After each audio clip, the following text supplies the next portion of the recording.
Louis van Gaal's army! Louis van Gaal's army! Very, very early morning sports radio for postmen, trolley dollies, out of a dirt chip, pressed whack, and anyone who had to do a dawn runner after a very ill-advised one-night stand. Go, go, go! Over my dead body. The Two Mics on Talk Sport. Look at the light! When you're at 50 miles above the earth, do you think it really matters whether you're a Jack Russell or a Spaniel? It don't matter, man. Well, it does. You're a dog in space, you don't suddenly think to yourself, I'm a Spaniel. Look at the light! This is Talk Sport. We are the Two Mics. It's time to say a very, very good morning to Mr. Mike Porky Parry. And Mr. Parry, just before you acknowledge me, I just want you to have a listen to this. There's a starman waiting in the sky. He'd like to come and meet us, but he thinks he'd blow our minds. There's a starman waiting in the sky. He's told us not to blow it, 'cause he knows it's all worthwhile. He told me, let the children use it, let the children use it, let all the children boogie. It's been quite a remarkable day of remembrances and people finding their way to parts of London, parts of New York, parts of the world, really. To Berlin pay in particular. Berlin as well, yeah. Hard to believe he's dead, really, isn't it? It's one of those shocking things. Somebody said this morning, it's a bit like when John Lennon died. You just weren't expecting it. To be absolutely honest, I reflected on that today, and I thought, well, the only time I've ever seen tributes pour out like this and such a huge well of emotion about a person in the music industry, a rock star dying, is John Lennon. Yeah. But remember, the emotion that surrounded John Lennon was because of the incredibly cruel way he was cut down as a 40-year-old man. He was murdered on the street. I mean, that was what a lot of the emotion came from, the sheer grief at the horror of the way he died. Yeah. David Bowie died from natural causes. He was 69. Yeah. You know, he was another 29 years older than John Lennon. But I think it was the fact that nobody realised he was even ill. No. You know, because he'd been such a private individual. For 18 months he'd been battling what we think was probably pancreatic cancer of some way, shape or form. And, you know, it's just really, especially with this new album coming out. It's just amazing. Nobody really had any idea. And what an amazing man. I tried to think back when I first got into Bowie, and I remember walking through the Grosvenor shopping centre in Chester, right? Named after the Grosvenor family who own the land upon which it's built. Right. And my mate worked in the back of Browns of Chester, which was a men's boutique, you know? And as I walked towards where he was working to go in and see him, because we were going to go for a pint at lunchtime, I heard the Gene Genie booming out from this shop. Yeah. And although I was kind of aware of Bowie a bit, you know, I mean, you're going back now to the mid-70s. Yeah.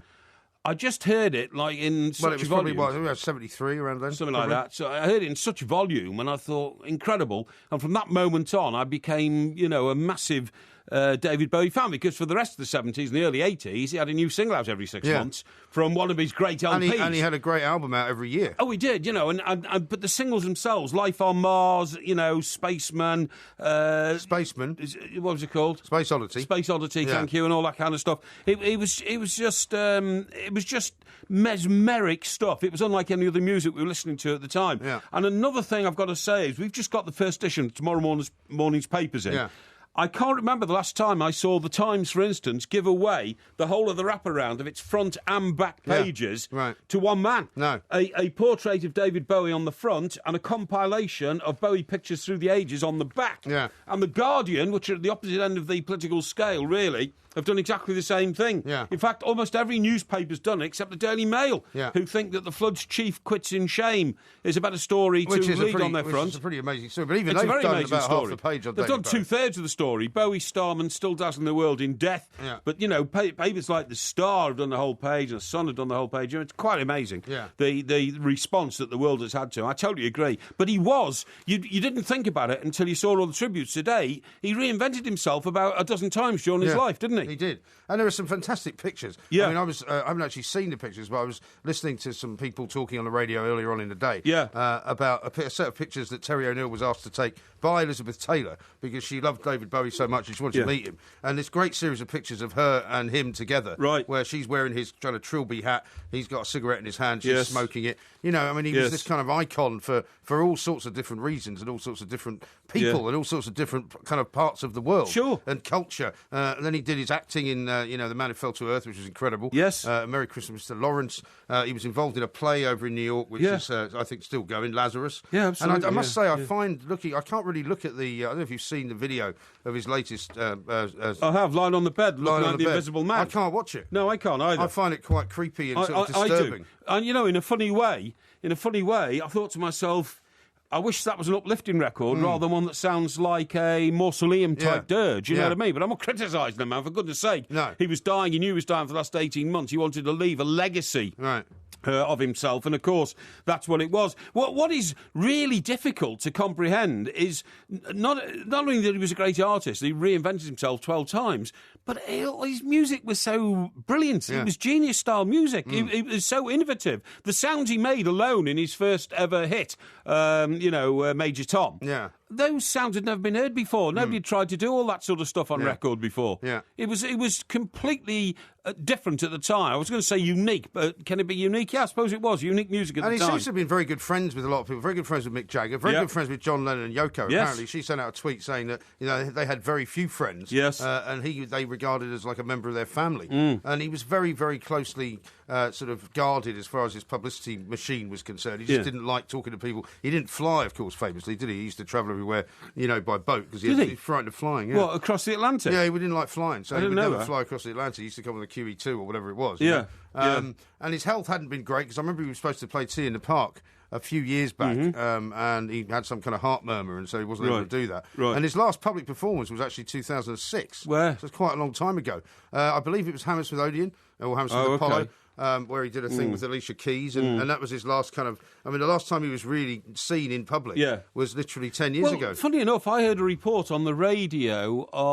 When did this terrible death occur? It was this morning, wasn't it? Well, we heard about it around about 7 o'clock this morning. I heard a mid-morning report, right, on the radio station, on TV, I can't remember, switching over day. Somebody said David Bowie was performing live in a restaurant in Suffolk on Friday evening. Really? That he was in there having dinner, somebody spotted him, he got up and he found a guitar and he started playing. And I thought, what? But he died in New York, so that was an erroneous report. Yeah, it must have been an erroneous report. I don't go. I tell you one thing, Mike, I remember distinctly about America and us working there.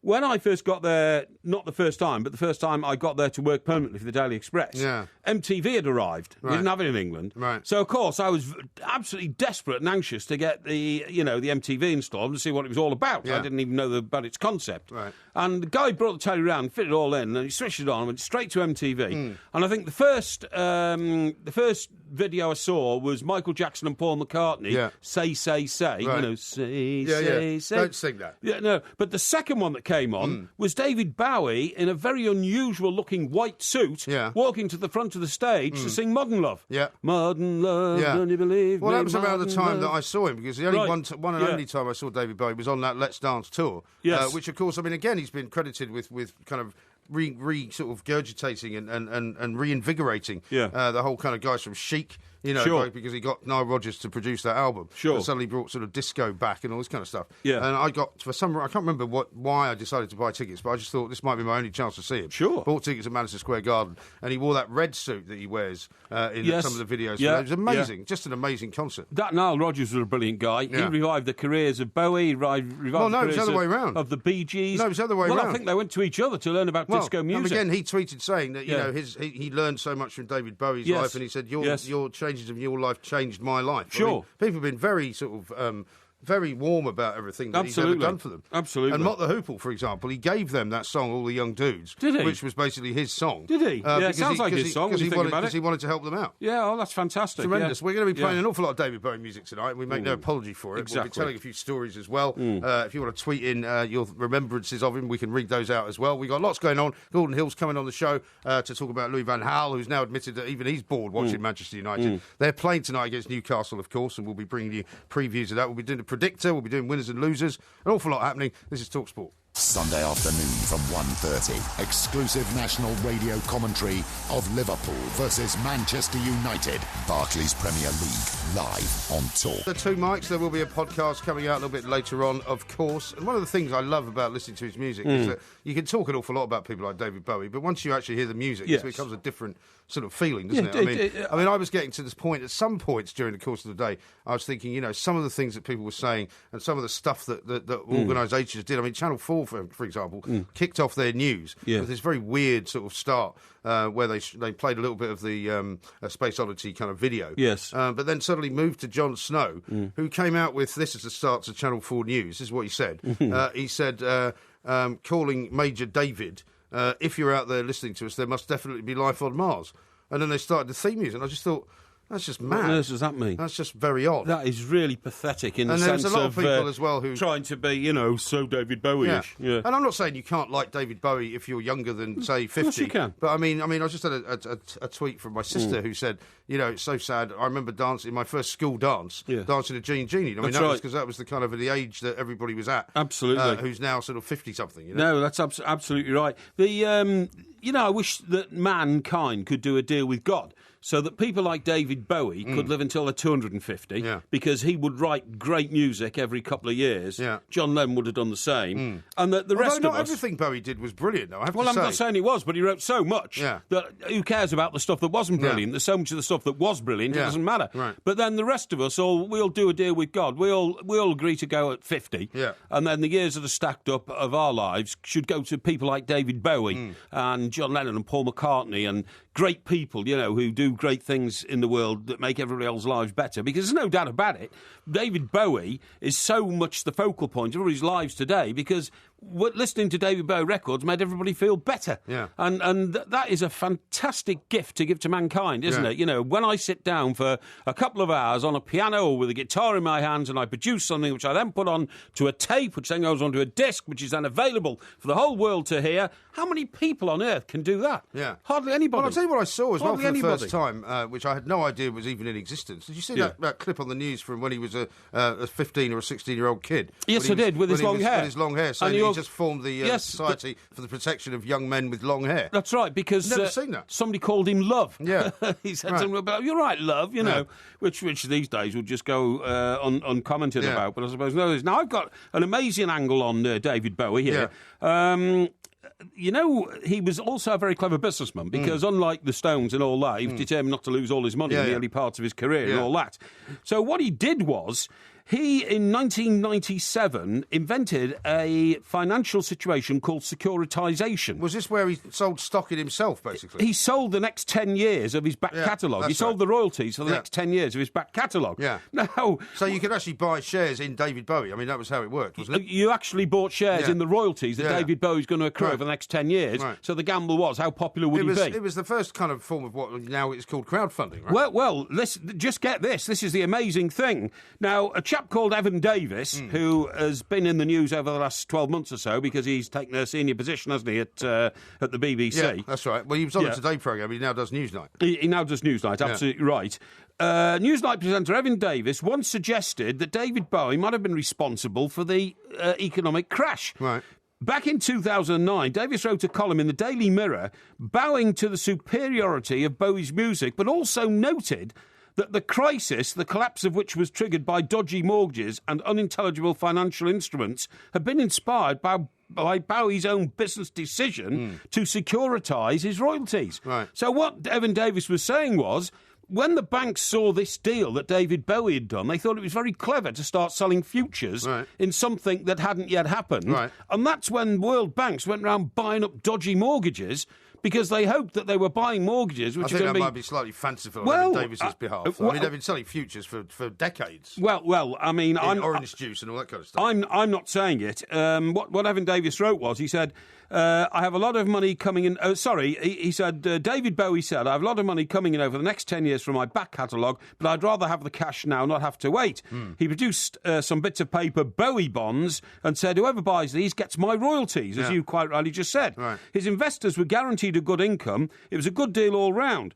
Sound like a smart plan, said Evan Davis, so much so that it set something of a trend. The banks were catching on to the idea, Davis writes, so the banks started doing what Bowie had done in a big way. The result was that not long afterwards, the credit crunch and worldwide recession happened. Yeah. Whether or not they were connected, Yeah. nobody will never know. But I mean, it's an amazing insight that David Bowie, apart from everything else in the world, happened to come across a very, very clever financial plan Yeah. to secure his own future. Yeah, I don't know how that works, actually, but we're going to talk to Steve Lillywhite coming up a little bit later on in the show, and he might have some insight into that, because although I don't think he ever worked with Bowie, although he might have done, he certainly worked a lot with Brian Eno, who was the guy that Bowie, of course, did an awful lot of collaborating with over the years. And interestingly, watching some of the old interviews with him, when he went off to Berlin, I mean, you talk, and I sometimes mock you for this, about how John Lennon was responsible for bringing down the Berlin Wall. Yes. I mean, Bowie actually was, because he was there at the time that it was all going on, and he did that big concert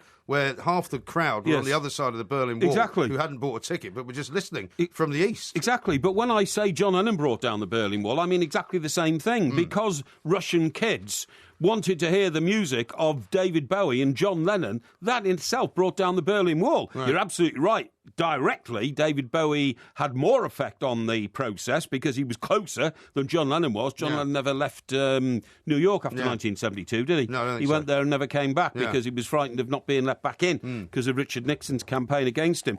But the other very interesting thing, Mike, was the relationship between David Bowie and Angie Bowie. Yeah. They haven't spoken apparently for 40 years. Right. And amazingly, she's just gone into one of these celebrity shows. Celebrity Big Brother, Celebrity Big Brother. Well, I saw some stuff yesterday morning where they said that, there were people who were saying, please don't tell her live on air. Because it's the sort of thing that some of these producers would pull, some of the trick that they would pull. Is to tell that her would have live been on air, terrible. Which would have been terrible. So they didn't do that, but they told her off air. And she Are apparently... these people in a sealed house then? They can't access the outside world? Yeah, they can't access the outside world. They don't know what's going on. Which is partly because they don't want them to read about themselves and all sorts of nonsense. I mean, I don't watch the show, so I don't really know what it's all about. But seemingly she really didn't like the guy. They had a very bitter breakup many years ago. Duncan Jones, who was born and then named Zoe Bowie, changed his name, I think, from the age of about 13. He hasn't spoken to her since he was 13. No. And says that he'd rather leave it like that. I know. I mean... terribly sad, that, really. It is, really, yeah. But he was very much in love with Imam, obviously. He was, yeah, definitely. And he was just he seems to have been just a great guy. He's one of the guys that, I've never really wanted to interview that many people. He was one of the guys that I really wanted to interview, but never really did. And again, in a report I saw tonight, where they're all laying the flowers outside his apartment in Soho, right, in Manhattan, there was a woman there who said she used to see him going into a local cafe, sitting in the corner, reading a book, smoking a cigarette. Although I don't think they would have done it the last couple of years, would it? Because it was a lung or pancreas or something. Yeah, well, they think pancreas that spread to his lungs as well. Or something like that, one of the papers here saying he had 6 heart attacks. 6 heart attacks, that's terrible. And he would sit there drinking coffee and nobody would bother him. And that's exactly the reason why John Lennon said he lived in New York, wasn't it? Because you could walk down the street and nobody would bother you. Exactly right. Amazing. Piece by our old friend Leslie Ann Jones in the Mail this morning. I chased him as a schoolgirl and slept in his bed in Mustique. I walked past his house in Mustique, actually, because Mustique's one of those amazing islands where you can only visit if you're staying at one of the houses. And there was a house owned by Princess Margaret. There's another house owned by Jagger, another house owned by David Bowie. Yes. And the only other way you could get onto the island was if you were coming by yacht. Yeah. And I was on a yacht, cruising the Caribbean. Yes. And we parked up with my sister and my wife at that time. Oh, okay, a couple of other friends. Chris Oliver, actually. Oh, I remember. Who was known as Captain Hazelwood for his propensity for drinking before taking a boat anywhere. That's right, And there's a place called Basil's Bar in Mustique, which, again, you can only go there if you're staying on the island. Was that the one run by Baz? It was run by Baz. That's why his name was Basil's Bar. Yeah, that's right. Yes. Yeah. Sorry, I thought well you said, done. No, I didn't know you called it Baz's Bar. I couldn't. Basil's Bar. Basil's Bar. You couldn't hear. No, Baz was the big guy, wasn't he? I remember Baz. Yeah. What? You've been there? No. But I remember Nigel Dempster writing about him and doing a profile on him. He was a big, jolly character. Yeah. But if you anchored up sort of just away out into the shallows of the Mustique Bay, you could go into Basil's Bar. But then you could walk up to the Cotton House, which is a beautiful hotel at the top, and you walk right past past David Bowie's house. Right, okay. It was an amazing place. What did it look like? Looked absolutely fabulous. Yeah. Fabulous. Smashing. Incredible. Now, a couple of tweets here that I haven't had a chance to read out.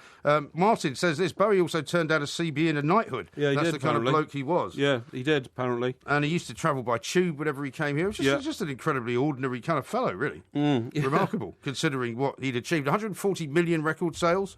So you can imagine, if you said that was maybe even if it was £5 a time. I've just spotted one of those pictures you were talking about with Elizabeth Taylor. Yeah. Elizabeth Taylor, Susan Sarandon. Yeah.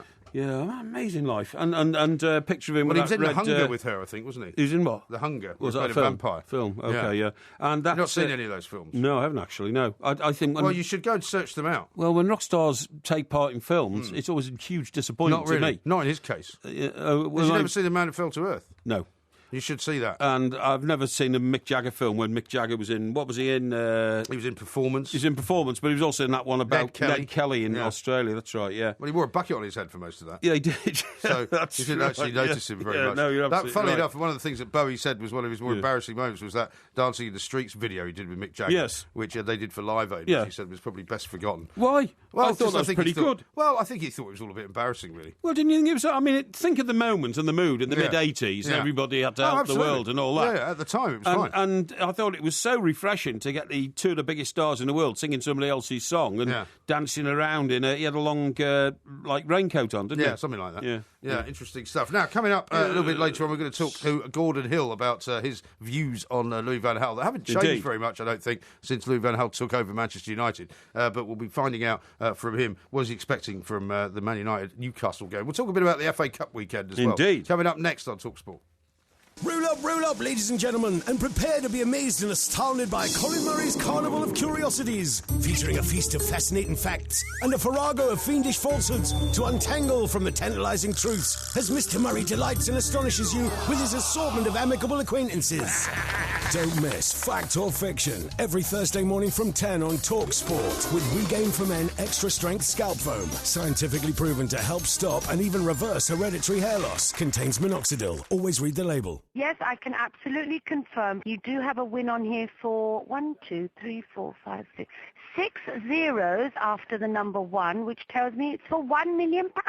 Right. Absolutely fantastic. You're a millionaire. Yes. There's a guaranteed millionaire in every lotto draw. And thanks to Mrs. Galbraith, Noel Edmonds didn't win. Anyone can win with Lotto. Please, don't let it be Noel. Games, rules and procedures apply. Players must be 16 or over. For more information, search Lotto Changes. Drive on Talk Sport, the UK's only sports-dedicated drive time with Sky Sports. The sharpest analysis on all the day's action from the giants of sport. Shane Warne is with us on the show. How you doing, Shane? G'day, guys. How are you? Laser-guided comment and rapid reaction from a nation of sports fanatics. Into the corner of the net. Drive home with Darren Goff and Adrian Durham. Who else? Weekday afternoons from 4 on Talk Sport with Sky Sports, the home of the Barclays Premier League. Gin Genie lives on his back. Gin Genie loves chimney stacks. His outrageous, he screams and he falls. But Gin Genie, let yourself go.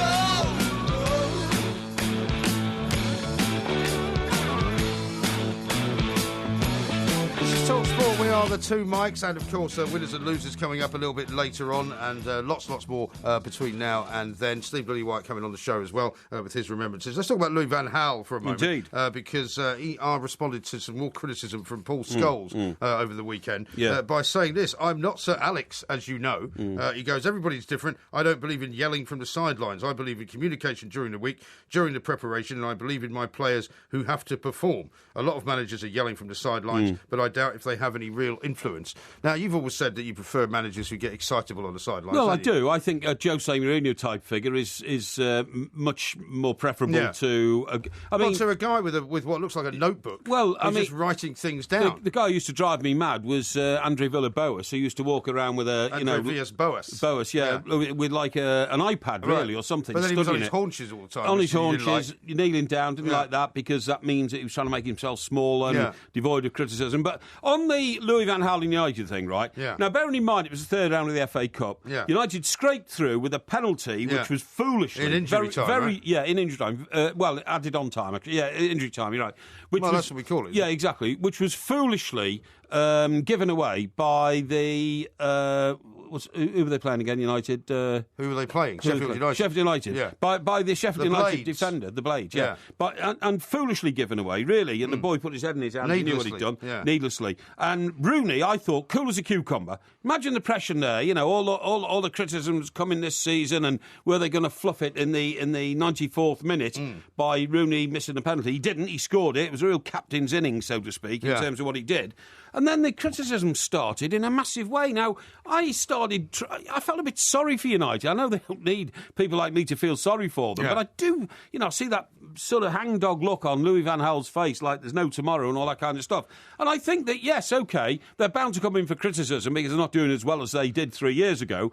But I just think it's relentless, the criticism. Well, yeah, but it's coming from their own fans. It's not as if it's coming from anybody that shouldn't be taken notice of. This is the strangest thing. It's their own fans who are leaving early. You heard him at the top of our show saying, they might be leaving because they're traffic problems. Yes. That's not the reason they're leaving. No. I mean, some people leave early because of traffic problems, but not that many. No. And they don't boo because of traffic problems. And Paul Scholes and various other former Man United players don't have a go. Well, and I suspect Gordon Hill will do the same because of traffic problems. Well, this is very interesting. I mean, first of all, I think that United fans are just exposing the greed that they have for success, which is now not being fulfilled after 25 years. But what's wrong with it? Well, there's nothing wrong with it, but they've got to get used to it. What I'm saying is, it doesn't come automatically just because you're Manchester United. You get low periods. Ask any Liverpool but their fan. low period, I mean, as you say, I mean, they're in fifth position. It's not... well, exactly that's what I'm saying. But anyway, look, the point I was going to say is, I started saying, why is there so much criticism? Manchester United, it was the third round of the FA Cup. Games are always dodgy in the third round. There's always going to be a giant killing. They got through. I don't understand the relentless criticism. And funny enough, amongst the people who said that they thought it was dull and awful to watch was Gary Lineker. And I tweeted out at the same time in response to that and lots of other people, I just think there's a lot of unfair criticism towards Manchester United. Did you not get into a bit of an exchange with Gary Lineker? Well, I did, but I mean, all I said was, the bandwagon jumpers are now all piling in on United, and I do not wish to be one of those. And then... all Gary said was, did you see the game? Well, he said, did you see the game? Because, I mean, it was very dull. And I said, yes, but I saw the Liverpool game on Friday night, and that concerned me much more in terms of an attitude to an FA Cup tie, which we'll come to later. And I said, the bandwagoners worry me. And he said, I'm not one of them. I said, except that you're not. I said, but just going on. Now, the most interesting thing was then to see Paul Scholes, little carrot-headed guy who came from the back streets of Manchester and turned out to be one of the greatest players who's ever put the Manchester United shirt on, standing there with a microphone in his hand, where we never thought we'd see him 2 years ago when he was just retiring from professional football, and actually saying he thought it was awful and boring. Yeah. And he was right. Yeah, but that has great resonance, Mike. It has great resonance because his best friend in football and a man who's a co-director of Salford City Football Club is Ryan Giggs. Well, Ryan Giggs must agree as well, then, that it's boring and awful. Well, what I'm saying is, read the politics of where this is all coming from. Well, I mean, if you were Paul Scholes, presumably at some point you would say to your mate Ryan Giggs, if it's boring, I'm going to say it's boring. Well, I think you'd have to warn Ryan Giggs that if you're doing a TV appreciation, if you're doing a TV analysis, a TV punditry, and you give the honest truth afterwards, what it's all about, either you are going to fall out with Ryan Giggs for the rest of your life because Ryan Giggs is one of the men who's supposed to be making Manchester United look attractive. Or Ryan Giggs agrees with Paul Scholes. That's exactly what I'm saying. That Van Gaal is killing the team. David Beckham, I mean, he still has a huge ambassadorial role, not official, but unofficial, for Manchester United. He will have heard Paul Scholes say that as well. Yeah. As will Gary Neville, the manager of Valencia. And potentially a future manager of Manchester United. Yeah. So I have to believe that actually not everybody at Manchester United is going to criticise Paul Scholes for what he said. No, I think you're absolutely right. Well, look at what Paul Scholes himself said. There's nobody having to go at each other. There's no smiling. There's no entertainment. Yeah. I think even Van Gaal on the bench looks bored, but he'll come out and say he's happy. Yeah. Well, when was it? It was a couple of weeks ago. Do you remember when Ryan Giggs suddenly made his way to the technical area? Got off the bench and walked down. Started to do something because apparently, or perhaps he thought at that time, maybe this is the moment that Van Gaal is going to be shoved out the door and I'm going to make my play for his job. Yes. And Van Gaal doesn't look like the kind of guy that you cross and he doesn't forget about it. No. Do you know what I mean? I agree. And Giggs does not look as if he's enjoying himself. He's sitting next to him, and whenever they exchange sort of a few words after Van Gaal's written something down in his notebook, You know, they're never laughing. They're never having a good time. Well, the thing is, Mike, there's no animation between the two. You know, when you've seen somebody like, in the past, Jose Mourinho on the bench or Sir Alex Ferguson or something like that. Do you remember the days of Sir Alex Ferguson and Brian Kidd? Yeah. When Brian Kidd would literally run onto the pitch and drop to his knees and start, you know, glory and all that kind of stuff. Yeah. In the early days, you don't see any of that animation whatsoever between the two. In fact, you see very little animation in Louis van Gaal's face at the moment, to such an extent. I've seen people speculating whether or not he's had a Botox injection because his face never moves. It's that placid, you know. And I mean, that's why I think Man United play the way that the manager kind of has a personality that is extended. I agree. And if you look at Van Gaal's personality, you listen to the way he talks. Yeah. I mean, he uses 55 words when he could use 10. Yes. You know, he uses ridiculous phrases when he could use fewer phrases. And that's how his football is. Do you know what's odd about that? I've examined the way he speaks in English, and he knows long, complicated English words. Yeah. But what he doesn't know is how to put them together in the right order as quickly. Yeah, but I think that's exactly how he speaks in whatever language. As Jurgen Klopp. Yeah, but I think he speaks like that in whatever language because he's ponderous. He's a ponderous character. Well, maybe, but Jurgen Klopp, you can tell, thinks in English, can't you? The words flow out of his mouth, like almost like he's English, if you see what I mean, or he's lived here all his life. Whereas Louis van Gaal, who is internationalist in the sense that he's managed football clubs all over Europe and the world. Yeah. And comes from Holland anyway, where the second language is English from the age of about 10. Yeah.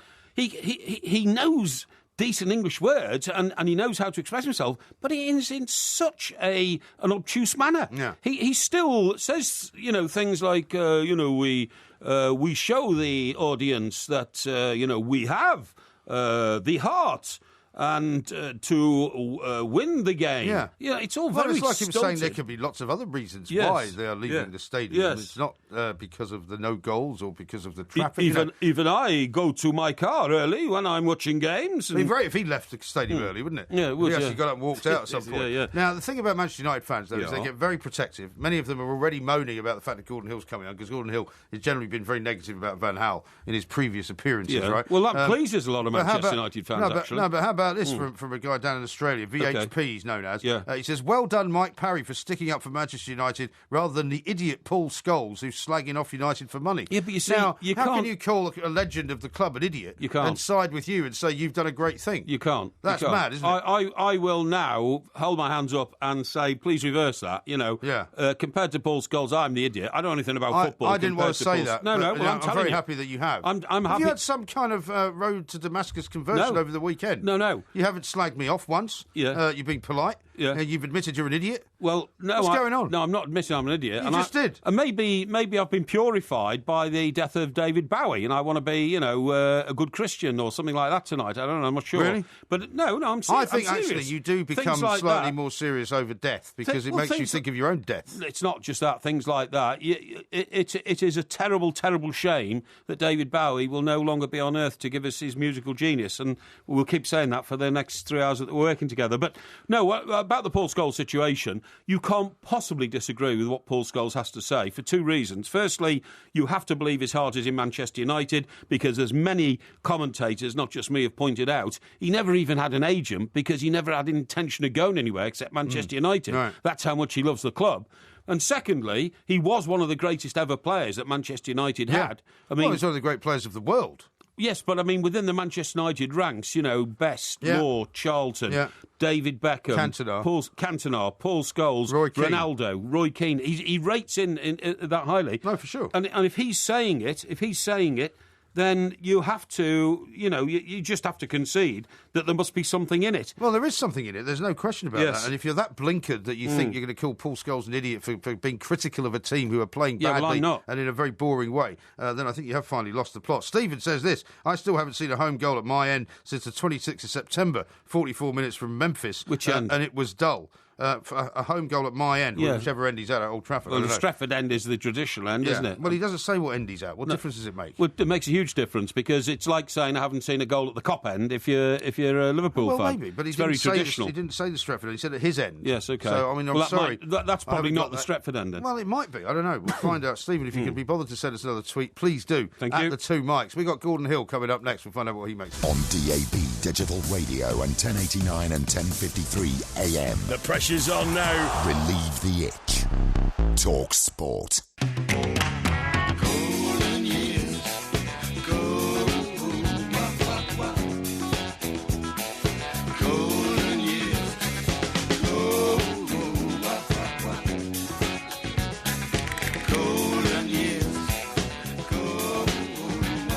Talk Sport. We are the two Mikes. We'll be talking lots more about David Bowie throughout the course of the night. I haven't actually asked you what your favourite David Bowie song is yet, but I'll ask you that a little bit later on, because you can give it some thought. Yes, Golden Years, for me, was one of the great ones, I have to say. Yes. But everything you hear, certainly everything I've heard over the course of the last few days, last few hours, I should say, has been absolutely brilliant. But we are talking about Louis van Gaal right now, and we're going to find out from Gordon Hill why the crowds are leaving early at Old Trafford, whether Paul Scholes is an idiot for criticising the way that they're playing, and what is going on at Manchester United. Gordon, a very good morning to you.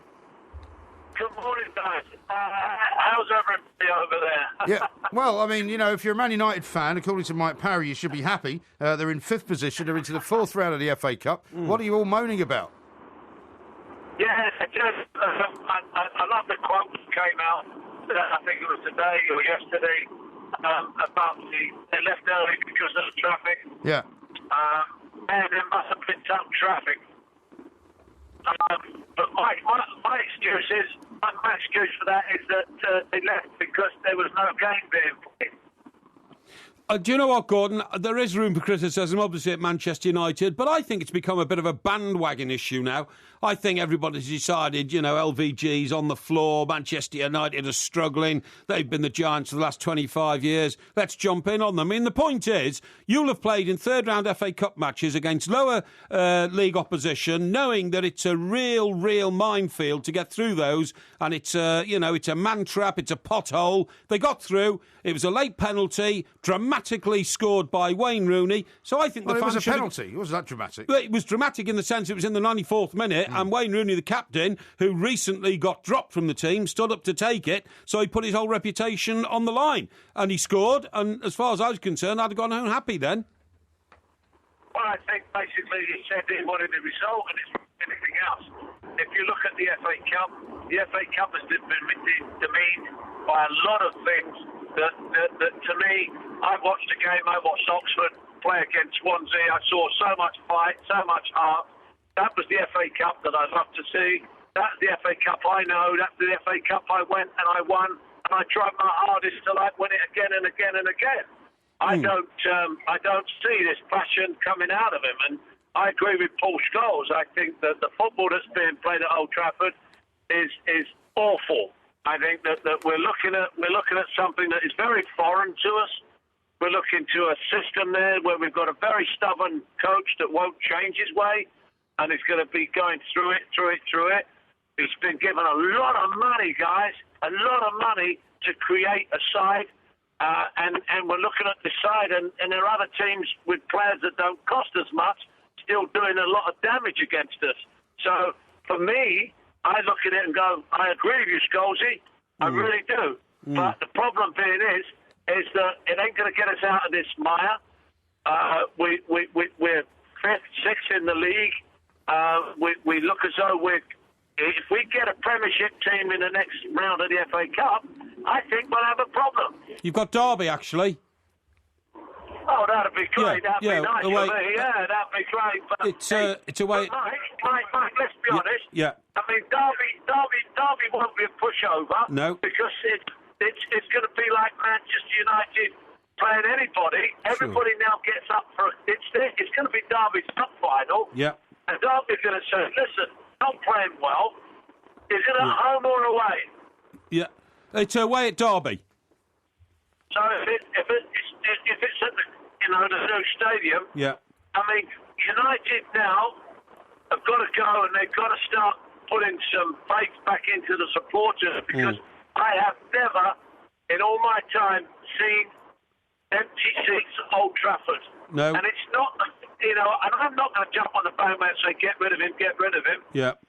Please, Louis, start changing. Start letting players enjoy themselves. Yeah. Let the Martials and the Depays and the Lingards and the Youngs start creating. Let them score goals. Well, don't restrict them. I don't think he knows how to do that. If he knew how to do that, why would he admit that he himself gets bored watching some of the games? Now, the question is, Gordon, if Paul Scholes, one of the legends of Manchester United of all time, comes onto television afterwards and says he thinks it's boring, and one of his best mates in football is Ryan Giggs, the assistant manager, you have to suppose that Paul Scholes might even be talking from a semi-official point of view.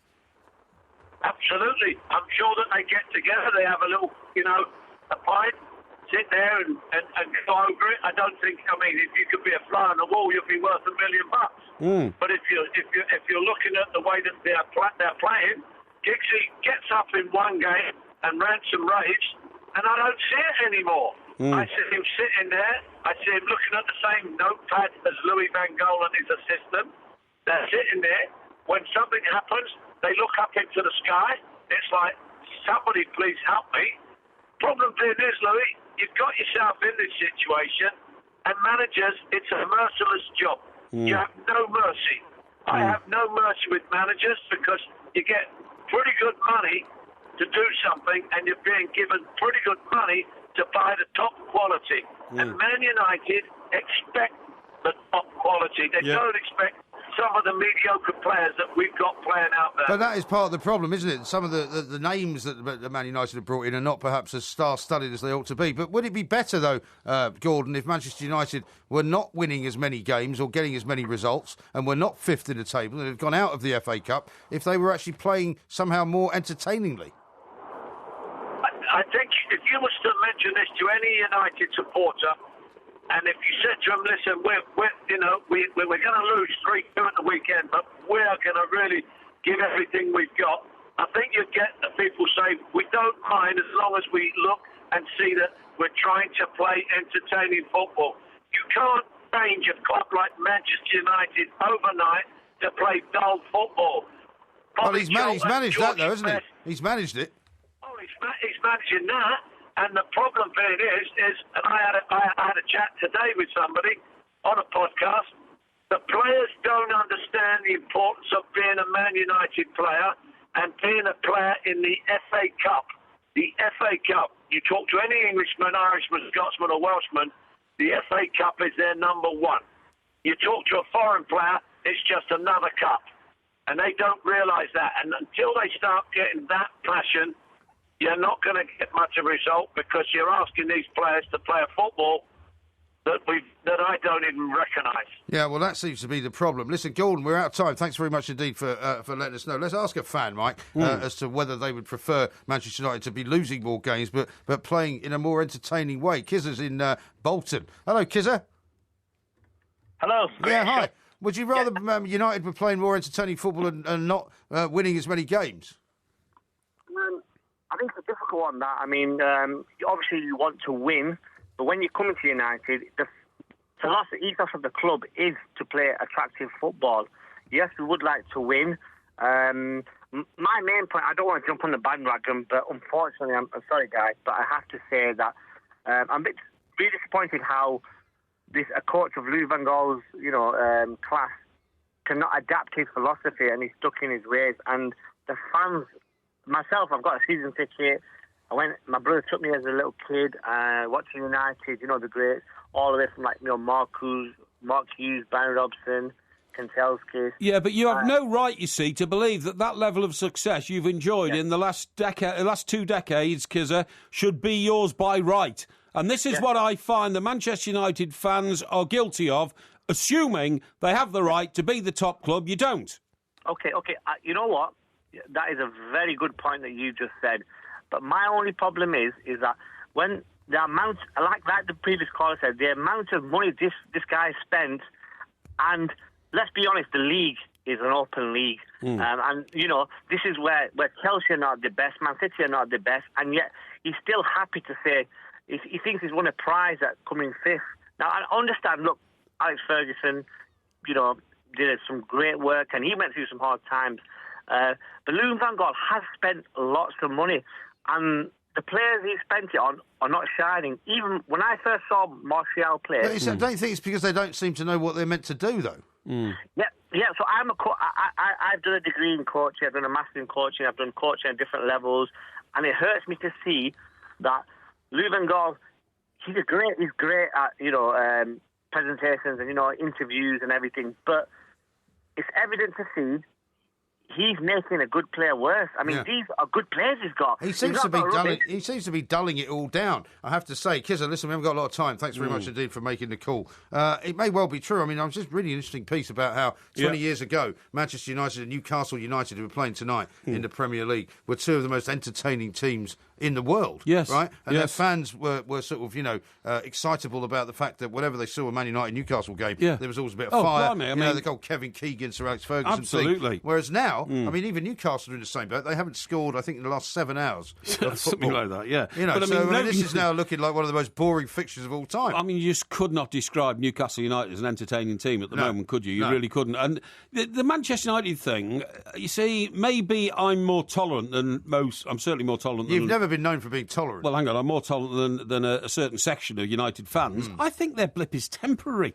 Whereas United fans now believe that it's set in concrete. Well, the only thing I would say is that being fifth in the league is not the biggest problem in the world to have. And getting through the third round of the FA Cup and facing Derby away in the next round is not the worst thing that's ever happened. It's not. So, I mean, yes, you may have a point to say that they should just be grateful and they should just get on with it. Yeah. But, I mean, if you pay very good money, which they do, to go and see Don't these pay games... as much as Arsenal or Chelsea. No, but, I mean, they still pay quite a lot of money and they have to travel there for spend however much they have to spend out the course of the day. You know, they are entitled to be entertained. It's supposed to be the entertainment business. I say that all the time. Yep. It's not just about winning, is it? No, well... to my mind, it's not just about winning, but primarily it's about winning. Yeah. And you know, George Graham proved that over and over again. Ask any Arsenal fan today, went through the George Graham era, 2 titles in 3 seasons. Yeah. FA Cup, League Cup, you know, absolutely no problem. Well, a lot of them now say they prefer Arsene Wenger. Well, yes, OK, but what I'm saying is, you know where the 1-0 to the Arsenal came from, because that's all George Graham ever aspired to do, was win 1-0, take the 3 points home, win a league. Not many Arsenal fans complained about that. No, exactly right. The Barclays Premier League on Talk Sport. 100% football all weekend, every weekend. Oh my word, he's put it beyond the goalkeeper. Saturday afternoon from 5, Aston Villa versus Leicester. And Aston Villa take the lead. Sunday from 1, Liverpool versus Manchester United. A counter-attacking goal of really high quality, scored by Jordan Ibe. Plus, around the grounds with live reports from every game throughout the season. Official partner of the Barclays Premier League, Talk Sport. This is Talk Sport. We are the Two Mikes. There will be a podcast coming out a little bit later on, of course. Quite a few people are also asking the question, what's happened to you? And why you've been so nice. And, what do you mean? You haven't had a go at me yet. You haven't really, laced into me. You haven't insulted me yet. Well, I did that earlier. Well, not really. No, I did that before the show. You've just been very, very... No, didn't you read it before the show? Well, before the show doesn't count. Yes, it does. People are expecting you to have a go at me on the show. Well, let me repeat it now that we're on the show, Yeah, okay? go on then. It was, of course, the famous Ballon d'Or award tonight for the world's greatest footballer. Yeah. And I just tweeted out, which I thought was very funny, actually. I said, is that the same competition that old MG won recently? Balloon face dope. I love that. I did see that. I love that. I was tempted to write on that, actually. You've been up all night thinking of that one. It's not particularly funny. But it was written, balloon, you see, like ballon, and then faced, and then dope was D''OPE, like door, Ballon d'Or. You see what I mean? Yeah, well, we know that your grasp of French is only marginally worse than your grasp of English. I thought it was brilliant. I don't think it was very funny at all. By the way, yes. you see the back page of the Times, once you take off the wraparound, which is all about Bowie, yes. It's a great picture of Cristiano Ronaldo, Lionel Messi, and Lionel Messi's girlfriend. Unbelievable.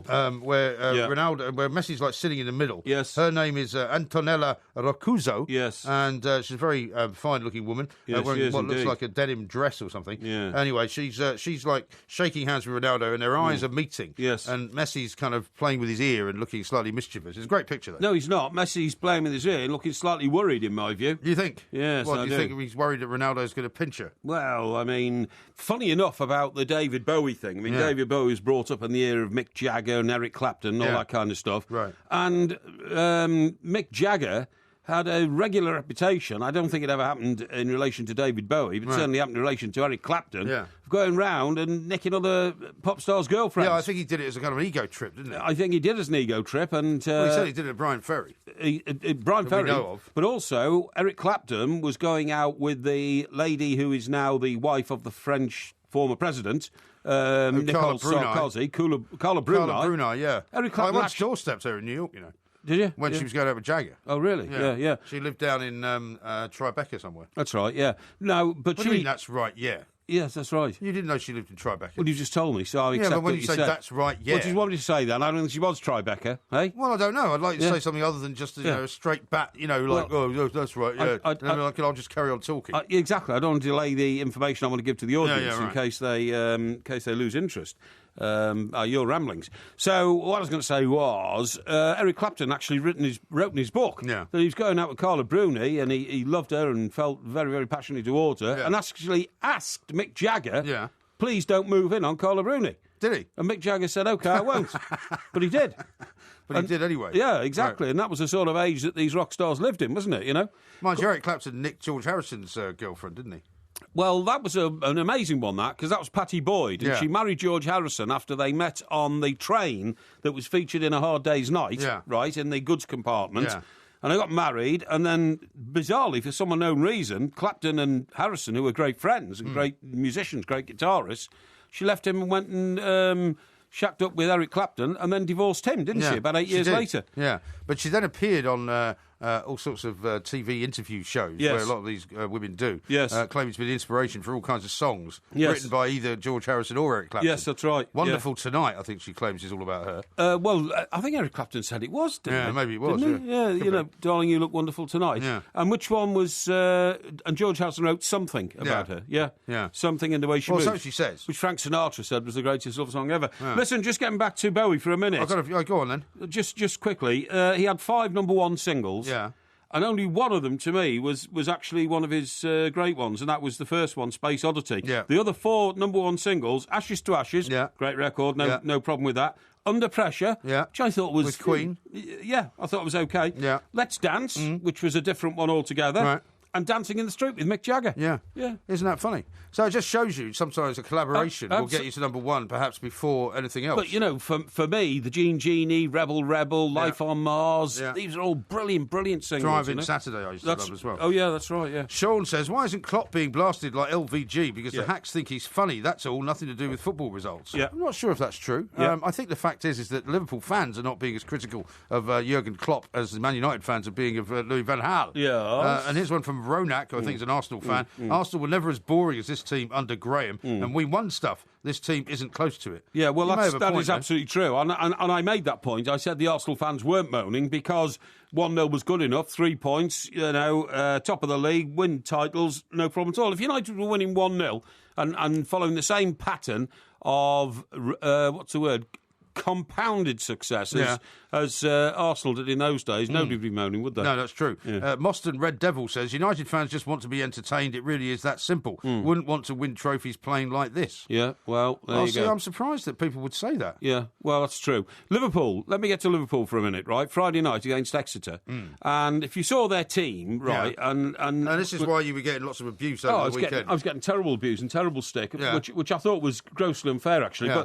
But the stick was coming from Liverpool fans. It was nasty stuff, it was nasty, poisonous language, having a go at me, because I pointed out that I thought that they disrespected the FA Cup. Right. Now, although Jurgen Klopp said, did he not, before the weekend, that he loved the FA Cup? Well, he did, but then he put out a team which very nearly lost it, right? Yeah. Do you recognise these names? Liverpool's team. Bogdan, Randall for Maguire. Bogdan? Yeah, Bogdan. I know that one, Yeah, Randall, Enrique Smith. Enrique, yes. Brannigan, Stewart, Kent. No. Texeria. No. Sinclair. And, of course, Benteke. You mean Teixeira? Yeah, Teixeira. Yeah, I recognise that name. Yeah, and Texeira, no. And Benteke. Now, Benteke, yes. Yeah, of course. Well, Benteke is meant to be the answer for them. Yeah, well, exactly. You can't say you put out a poor team if you've got Benteke in Well, look, what I'm saying is that now the number of changes there were, according to the experts, 11. Yeah. Everton made 8 changes, and people said, well, Everton. Yeah, but Everton made 8 changes, but still had 9 internationals in the team. Well, they also won. And they also won. They didn't draw. I mean, Liverpool, nearly struggled. They got a draw. Man United put out a team with Wayne Rooney in it, so what's wrong with that? Nothing. Why? Why did you mention that? Well, because we're talking about weakened teams. I mean, Man United put out presumably a reasonably good strength team, but couldn't actually beat Sheffield United in normal time. No, but that's irrelevant. The point I'm making is that should you really put out a team of players, some of whom, by the way, it is claimed he hadn't even seen in the flesh he'd only seen on video before he named them in the team. He's talking about Klopp. And there were three debutants in that team, young players who made their debut. Now, to my mind, for Liverpool fans that are listening, when I said that disrespected the FA Cup, it certainly did disrespect the FA Cup.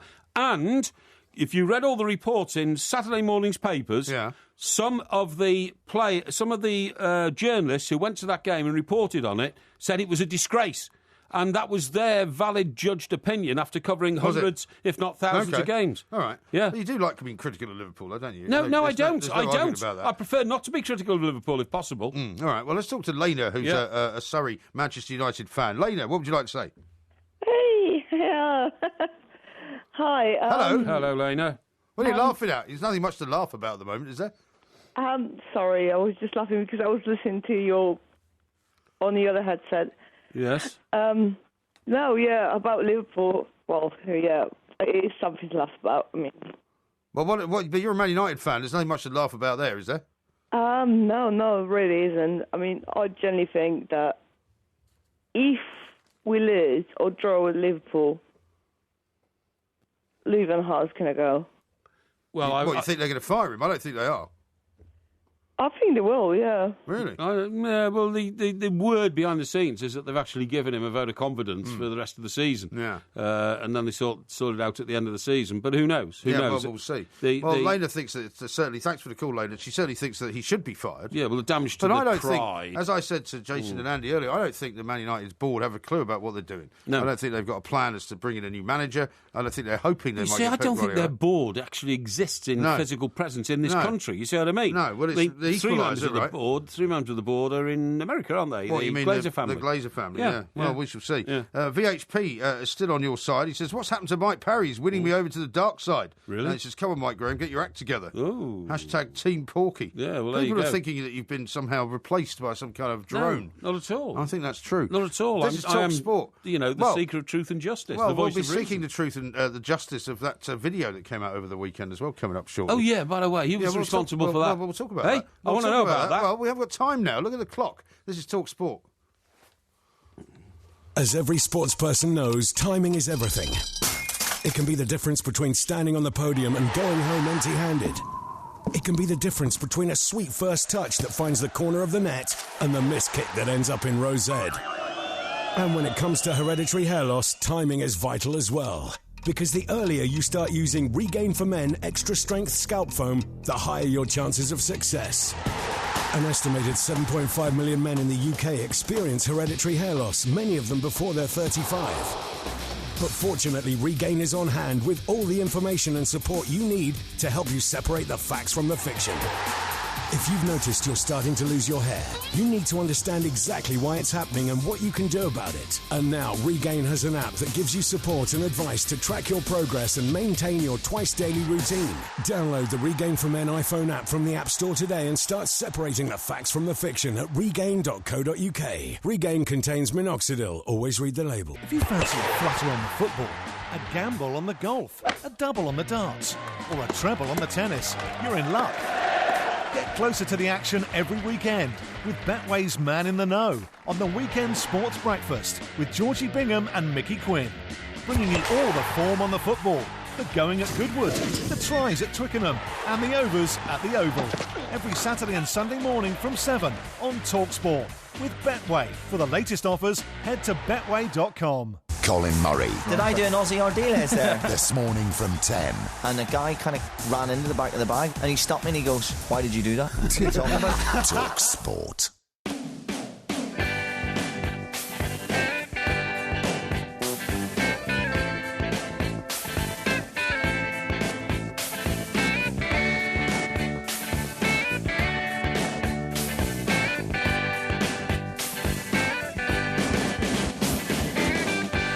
Right, now we've teamed up with Barclays to inspire the next generation of young fans. Each week we're offering young fans the unforgettable experience of attending their first ever match. What about that?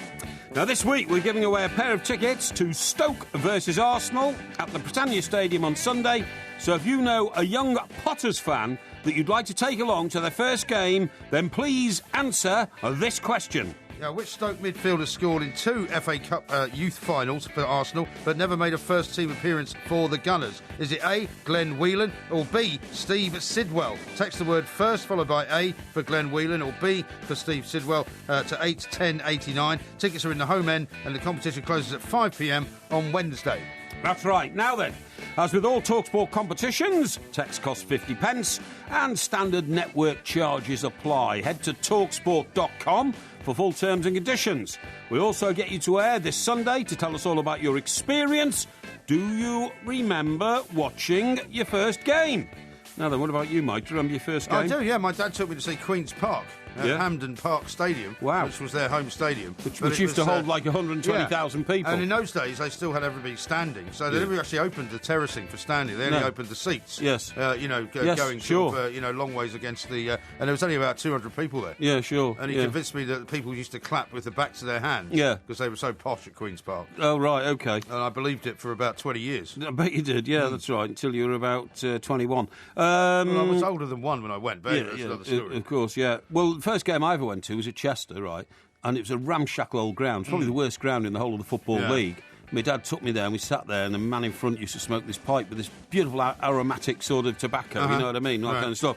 But then about 2 years later, my dad took me to Goodison Park and I couldn't believe that the same type of thing would happen at Goodison Park. It happened at Chester. Right. Chester was such a ramshackle ground, and by comparison, Goodison Park was like the Taj Mahal, you know what I mean? I can imagine. And just getting to your seat, you had to walk up about 10 flights of stairs. It was an unbelievable experience. I bet it was. So get texting now to play first games on TalkSport with Barclays, championing the true spirit of the game.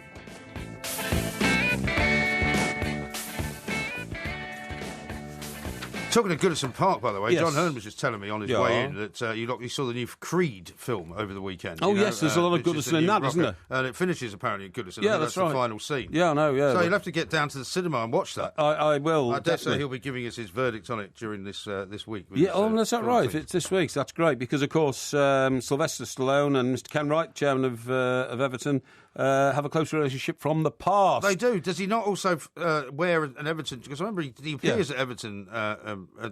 last year, was it sometime? He's been to an Everton game. No, but he wore an Everton shirt. Yeah, he did, definitely, And he's been to a couple of Everton games. So, I mean, is he actually technically an Everton fan then, or not really? Well, it's there's a big American investor in Everton who owns quite a substantial proportion of the shares. Robert, what's his name, Robert Earl? Robert Earl, that's the man who ran Planet Hollywood. Planet Hollywood, that's exactly right. And of course, he and Stallone are very good friends. Talking about Everton, I'm going to the Bridge on Saturday. Oh, are you? Chelsea versus Everton. Are you indeed? Yes. Oh, well, that's nice. You didn't ask me. I did, actually. No, you didn't. I did. You did not ask me. No, I did. You did not ask me. I asked you when did you ask me? I asked you weeks ago. I said, are you up for the Everton-Chelsea game? That's not true. And you said you had domestic matters this weekend. Well, actually, it's my son's birthday this weekend. Well, there you go, then. To be honest. So what are you telling the audience for that I didn't ask you when I did ask you? No, you didn't ask me, though. I did, and you said it was your son's birthday. No, you've just done as you've always done, which is you just organised a ticket for yourself. No. And you haven't said, would you like to come? It's not a ticket for myself, anyway. What is it? I've got... actually, I'm pretty excited. We're going to Under the Bridge. We? Yes. What do you mean, we? Me and an associate. Your associate? Yeah, Under the Bridge. Well, who are you going with? I'm telling you that. Who are you going with? To reveal everything about my, my social life, So it's called Under the Bridge, right? And this is the nightclub that Mr. Roman Abramovich built so he can entertain his friends in London in a nightclub-like scenario. Right. And but it's open during the day. Oh, it's open. It opens at midday. The kick-off's at 3 o'clock. Well, it's not a nightclub then, is it? Well, it's a restaurant. No, it is. It's a restaurant. It's a nightclub stroke restaurant. We've done shows there. I've done shows there with Andy and Paul. We did a premiere prelim show there. With me there a couple of years ago. No, I wouldn't take you to a place like that. You wouldn't fit in. And you wouldn't think I wouldn't fit into a nightclub? You're joking. Well, if you got through the door in terms of fitting in there and down the stairs without them collapsing, then I suppose that Why are you making jokes about my weight again? Because I've offered you many times the opportunity to tell me your waist size. No, I've offered you the opportunity to tell me your neck size. The audience I've offered you the opportunity to tell me how much you weigh. Audience not interested. Or what age you are. You've never said what any of those things are. Anyway, in this hospitality package, right, you get... Hospitality package? Hospitality package, yes. Have you paid for this? Of course I have. Have you? Of course I have, yeah. So you've paid for you and somebody else to go? Yes. Really? Yes, that's right, yeah. All right. Why, what's the problem? Nothing.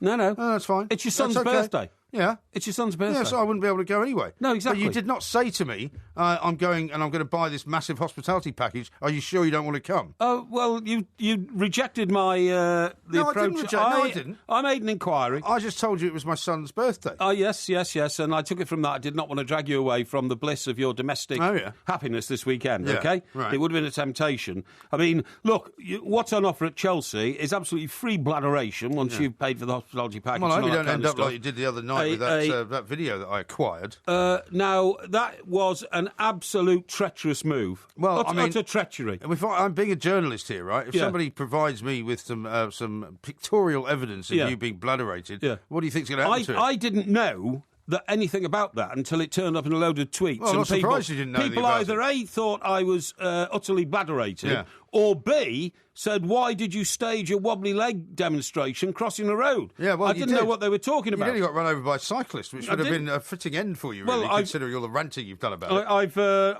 I've seen it now a couple of times, and I have to say, I didn't know anything about it until it appeared on your phone. Well, it appeared on Too Much TV.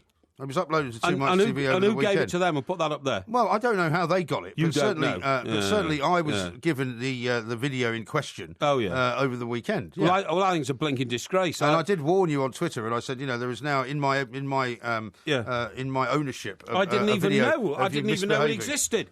And actually, I can prove that because if you look at it towards the end. Yeah.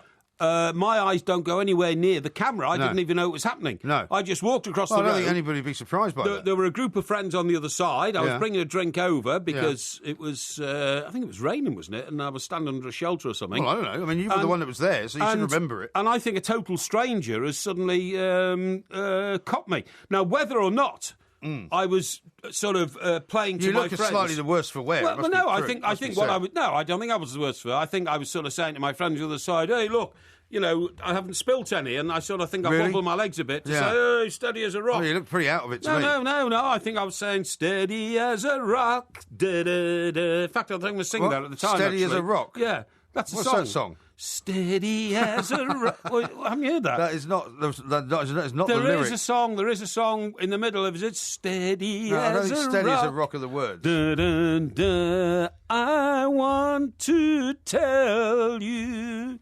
Steady as a rock. Solid as a rock, isn't it? Solid as a rock. I think it's solid as a rock. I don't think it's steady as a rock. Solid as a rock. Yeah. So all I was doing was solid rockness. I think I might have had a laugh and a shout. I mean, I can't remember because I can't even remember exactly when it happened. No, I'm not surprised. But it could be quite old. I don't know. I think I did nearly get knocked down by a cyclist, and I think I motioned to my friends, I'm wobbly because a lot of the them said cyclist that the best move you made was dodging the second imaginary cyclist. Well, there might have been one around. I don't know. I'm not sure. But an absolute act of treachery. Why didn't you warn me about it? Why didn't you destroy the footage? You said there was no such video, and I said, well, there is a video. I've got it in my possession, and if you don't stop going on about how bladderated I get at the weekend, which is untrue because I'm with my children, then I'm afraid I'm going to have to release it to the general public, which is what I did. And it's now on Two Mike's TV. It is, and they can look at it. Woodenhead says this. I think that after that drinking session was recorded, Porky's brain cells have finally been killed off, and he's become a new man. What? People are still wondering why he's being so nice to me. But he's not been that nice to me. Absolute Hasn't invited disgrace. me to the hospitality package at Stamford Bridge. Definitely not. And he's calling me fat. Apart from that, he's been very nice to me. This is Talk Sport. Long time ago, on a radio station not so far, far away. Every weekday morning from 6, the Force Awakens as a powerful warrior hides out in a distant studio. Alan Brazil is Luke Beer Drinker. Look, I've just been into Moss Isley to pick up them bacon rolls.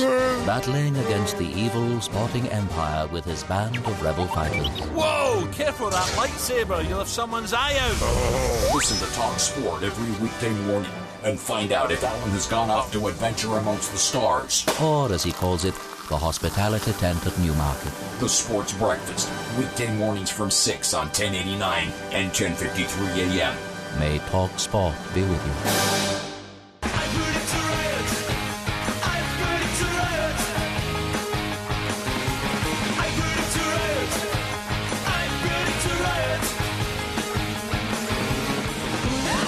Talk Sport. We are the two mics. There will be a podcast coming up a little bit later on. Steve Lillywhite's going to join us in the next hour as well to talk some more about David Bowie. And, of course, it's winners and losers. And funnily enough, a few people have made a connection between your sort of new self and winners and losers. Dave says this at the two mics. Funny how Porky gets the listeners on side shortly before winners and losers. Hashtag false dawn. Suggesting, obviously, that you're deliberately trying to become this nice person so that people will vote for you. Stephen says niceness is a ruse for winners and losers. No, I'm not aware that I'm being nice. I'm just being pragmatic. I'm being practical. I'm slightly stunned still by the death of David Bowie, one of the greatest rock artists of my lifetime, and a man who will be missed immensely. The amazing thing is, this is what I always think, Mike, is that 100 years ago, there wasn't really a great phonographic industry, was there? There wasn't. You know what I mean? That's true. So 100 years ago was what year? 1916. 1916. It was in the middle of the First World War from the start. It was, yeah. People weren't really buying records. No, but what I'm saying is all the great sort of composers who composed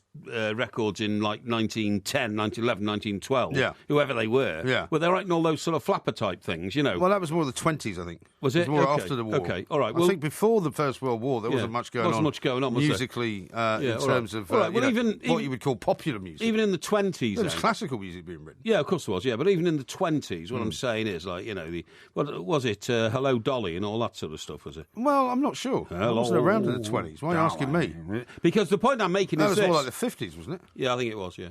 Okay, well, whatever it was. Now, 100 years from now, what I'm saying is, what I'm saying. You done some research on this. No. 100 years from now, people will still be able to say, "Oh, David Bowie, let's listen to a bit of him," and they'll be able to listen to the pin-sharp production of the man's genius. Yeah.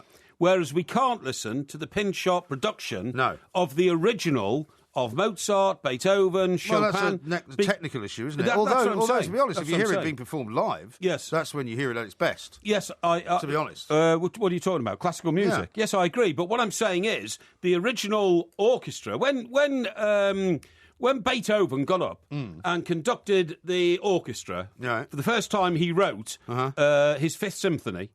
Fifth what? Fifth Symphony. Right. Symphony. It's quite hard to say that, isn't it? When he can, what I'm saying is that wasn't recorded in the same way that when Bowie made Aladdin Sane or Ziggy Stardust was recorded.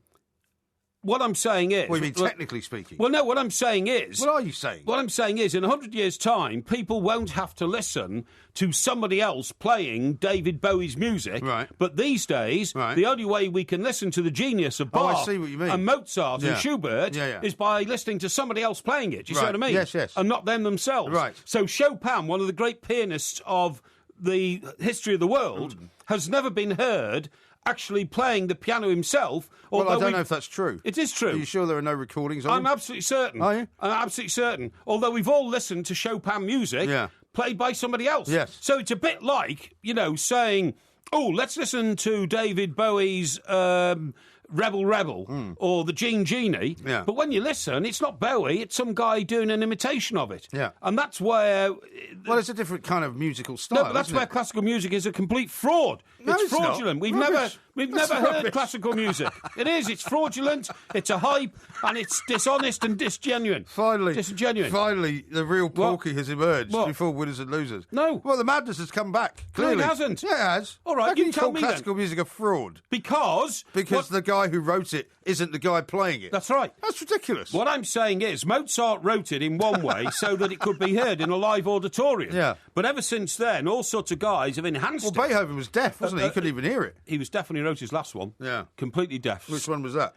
The Last Symphony. Beethoven's Seventh. Seventh? Yes. Are you sure? Yes, absolutely. I don't think you are. And what I'm saying is, the first time, by the way. The first time that Tchaikovsky played the Nutcracker Suite. Yes. We'll never hear that recording. We'll never hear the beauty of that in the Royal Opera House in London. Maybe he's not any better at playing it than everybody else. He would have been. He would have been because it would have been his unique interpretation of it. He's not singing on it, is he? No, but he's conducting the orchestra that played it, and he plays an instrument on it. Old Tchaikovsky. Well, he can't play an instrument and conduct the orchestra. Well, he did one or the other, at certain times because it went on for a long time. And, so you'd be happy if you heard the version that he was conducting. Well, I would be. Yeah, but there would still be somebody else playing it. No, he can't play all the musical instruments, can he? But he'd be orchestrating it, don't you understand?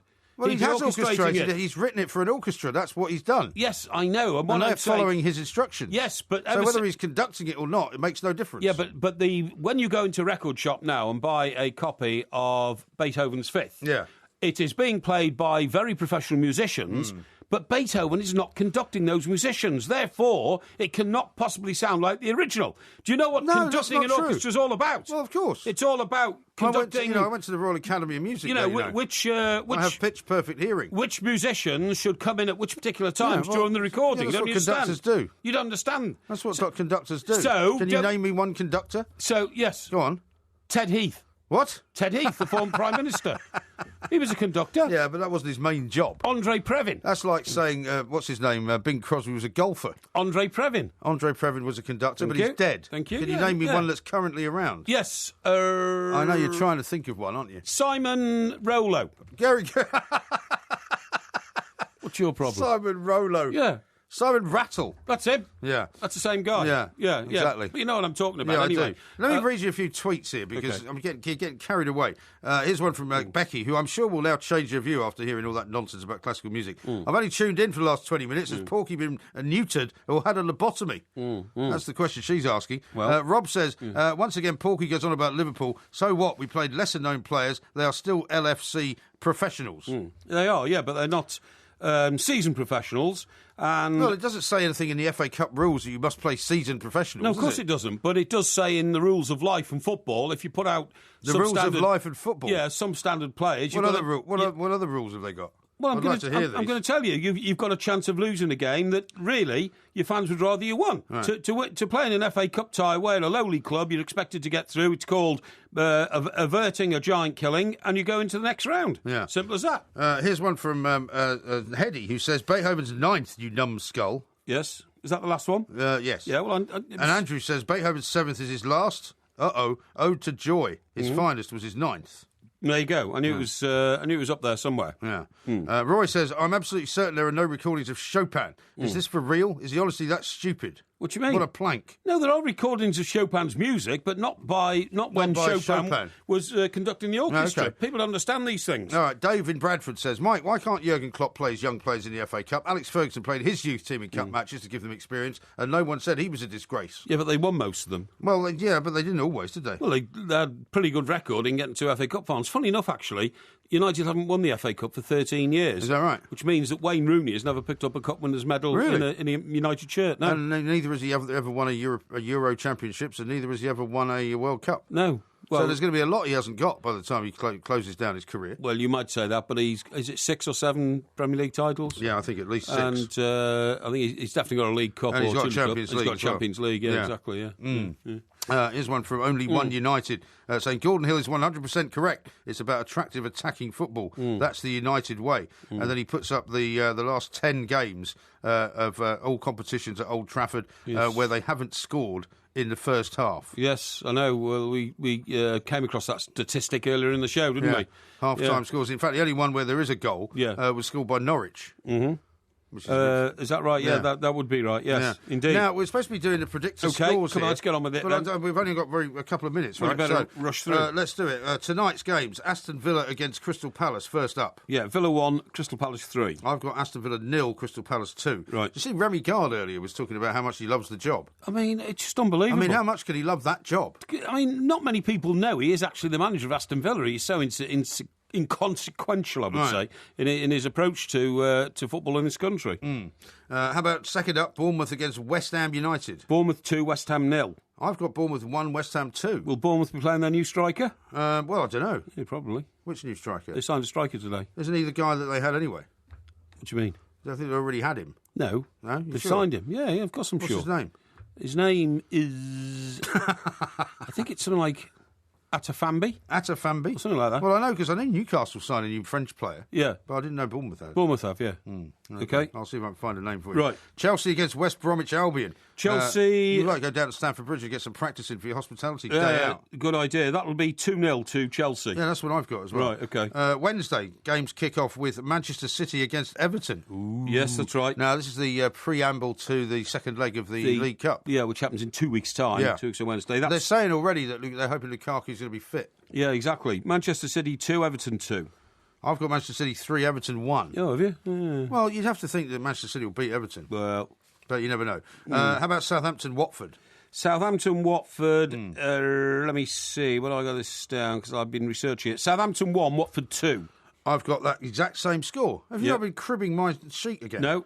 Stoke against Norwich. Stoke against Norwich. That's Stoke 1, Norwich 2. I got 1-1 for that one. OK. Swansea against Sunderland. Swansea now out of the FA Cup. They can concentrate on staying in the Premier League. Yeah, well, believe it or not, and I think, they were the big shock of the FA Cup third round.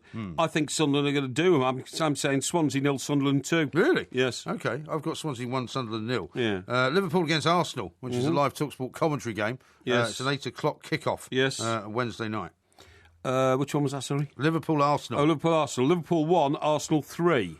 I've got 1-2 for that, so we both think Arsenal are going to win. And then Tottenham against Leicester, which is also a reenactment of the FA Cup, isn't it? It is. Tottenham 2, Leicester 1. I've got that as well. Oh, OK. You must have been looking at my scores. I haven't. I can't believe you came out with that stuff. Now, I'll just give you an update on where we are in the TalkSport Presenters League, OK, because you were asking me about where you were the last time around. You are in 22nd position with plus 70 points. Yes. Actually, that's not true. You have minus 50 points, I apologise. But you scored plus 70 the last time around, which is quite good. Excellent.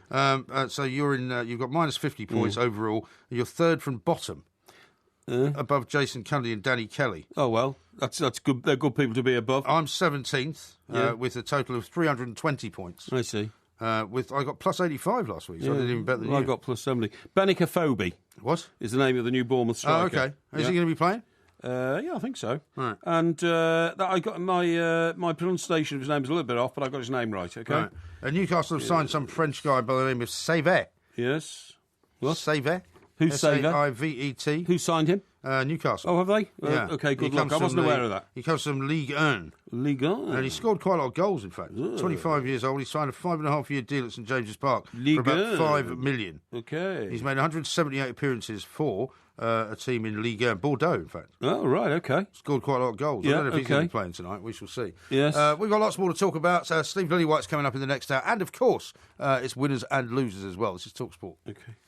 In the details very often is the beauty. When all these little things come together, it's the ultimate feeling of completeness. The Volvo V40R design with adaptive digital display, illuminated gear shift and 17-inch diamond-cut alloys. Now from just $259 a month, including maintenance, with Volvo Car Leasing, with an initial rental of £259. 4-year personal contract hire agreement. Offer ends March 31st. Subject to status. Mileage and return conditions apply. Rental includes optional maintenance covering routine servicing, tyres, replacement parts and repair due to fair wear and tear. Visit volvocars.co.uk for more details. Book a test drive today at your nearest Volvo showroom. The Volvo V40R design. Life is in the details. The Form Zone on Talk Sport with Betfair. This is play. Listen to Talk Sport throughout the weekend for Betfair's experts' essential guide to all the latest form and odds as all the big teams face off. Everything you need to keep ahead of the game and make sure you know where the smart money is this weekend. Enter the Form Zone every weekend on Talk Sport with Betfair. You can now get better odds after you've placed a bet with Price Rush, giving you bigger wins. Selected single bets and markets. Conditions apply. Talk Sport. All supporters love to moan. The solution is simple. On DAB, digital radio and 1089 and 1053 AM. Teenage Kicks. Feel the passion. Talk Sport.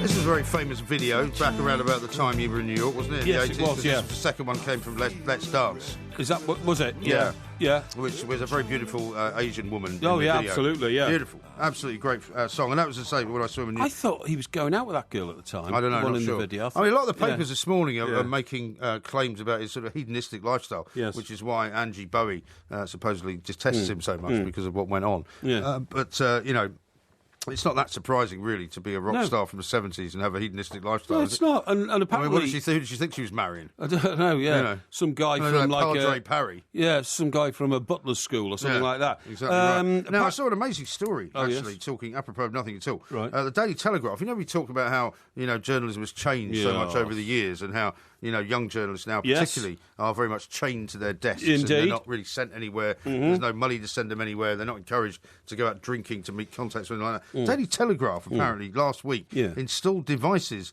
to monitor whether journalists are actually at their desks. What? They installed these things which can tell where the people are because they use heat and motion sensors. And apparently journalists, it says, were baffled by the unannounced appearance of these little blue boxes, small plastic boxes on their desks, right?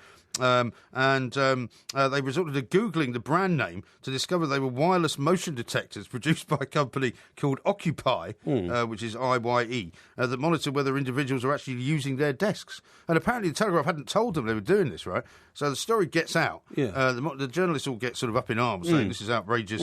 This allows management access to a system that is ultra-sensitive yet ultra-reliable when it comes to tracking real-time space utilisation, right? And basically, the story then got published online somewhere, and they've resorted. They've had to take them all away again and say, "Look, we're terribly So what sorry." they're doing, they're checking on how long they're doing. Journalists are sitting at their desks. Yeah. What a ridiculous and stupid policy for a newspaper. Do you know that most sports journalists these days never go near their desk anyway? Yeah. Most of the lads now work from home because they're travelling all over the country, covering football matches. But I bet you any money. I mean, an awful lot of it. I mean, here at Talk Sport, we have hot desking because we have people working here 24 hours a day. Fair enough. Yeah. But in newspapers, it's not really 24 hours a day, generally speaking. No, it's apart from maybe the website guys, right? But, usually got a separate But I department bet you anyway. any money they've got some consultancy firm in who have said, why do you need all these desks? That's right, yeah. So maybe it's because of that rather than to make out, to check whether they're actually down the pub. Exactly. You used to get them all the time, didn't you? We've got time and motion experts in today. And some guy would then come and sit on the edge of your desk and ask you, how many hours it takes you to get to work and what do you do when you get here. And I mean, and these guys were just the worst of the worst. They were professional waste of time merchants. Well, That's what they were. They were con men. They were complete con men. They would go into a company. I mean, they came into the Express, and one of the things they said to me when I was foreign editor was, we want you to estimate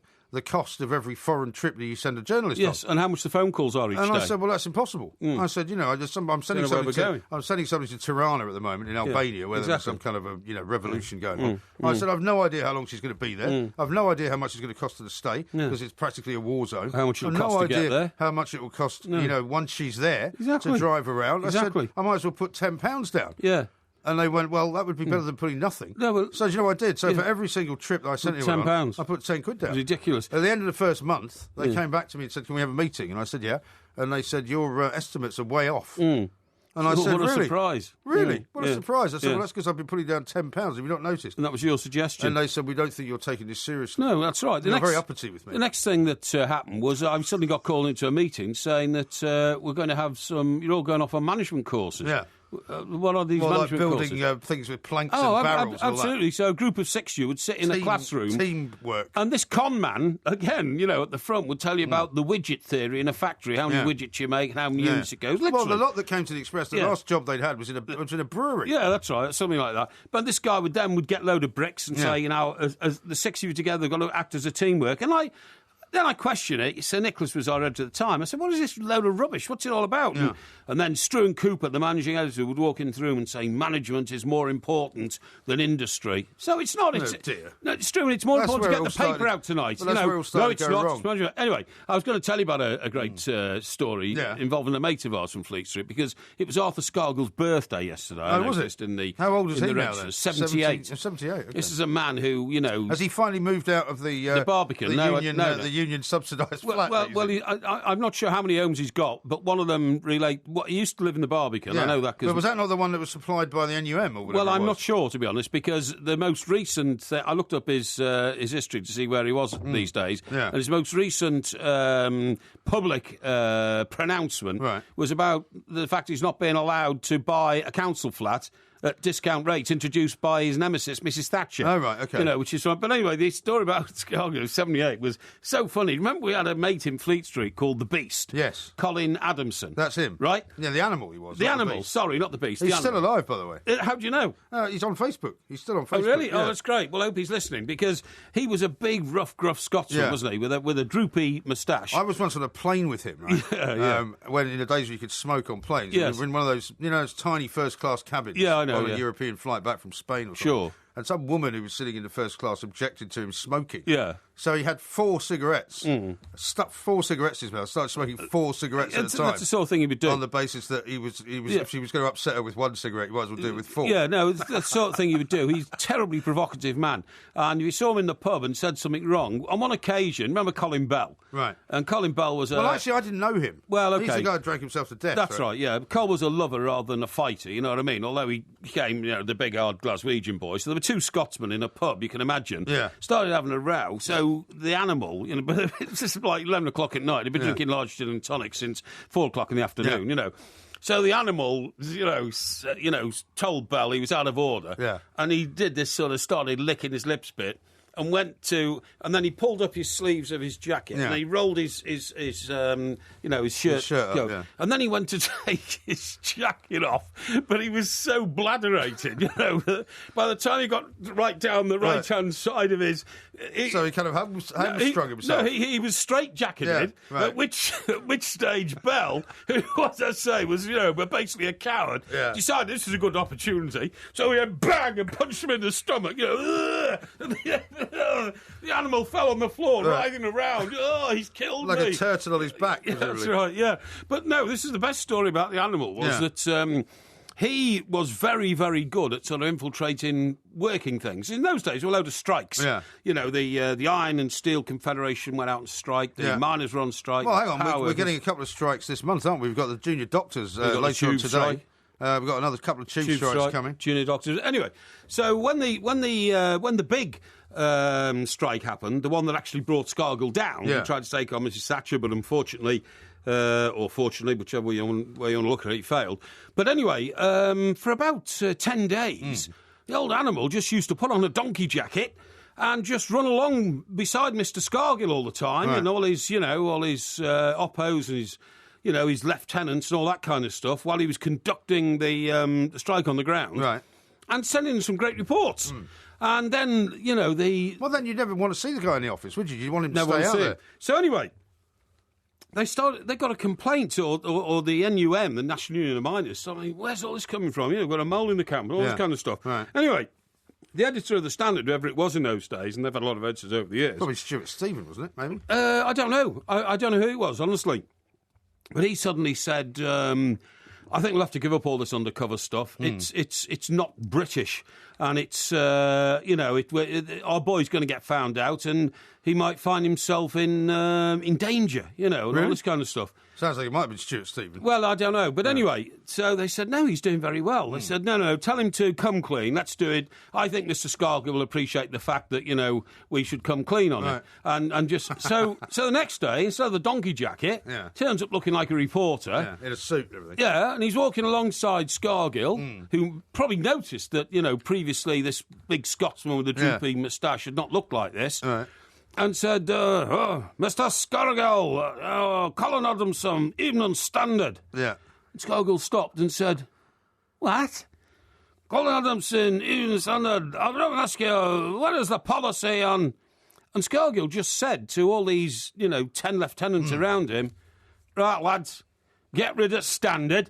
So the rest of them picked him up, 10 of them, and they took him to the edge of the field and they hurled him over a hedge into a ditch full of water. Right. And he nearly broke his neck. that was his editor's... And that was it. That was his editor's wise and brave decision to stop him from getting hurt. What a complete idiot. Yeah, absolutely. Very stupid. Yeah. Now, lots of people have tweeting in about the various Bournemouth scenarios that we're hearing about. Karina says Lewis Graban re-signed for Bournemouth because he went away to Norwich and came back. But you're quite right. Benik Afobe is the other signing that they've made from Wolves, apparently. That's right, absolutely. That's what they're saying. Yeah. Brendan says, how about John Williams, Porky? He's a famous conductor who's still alive. Yes, he is, but he's a guitarist as well, isn't he? John Williams? He's one of the world's most famous guitarists. No, I think you're thinking about somebody else.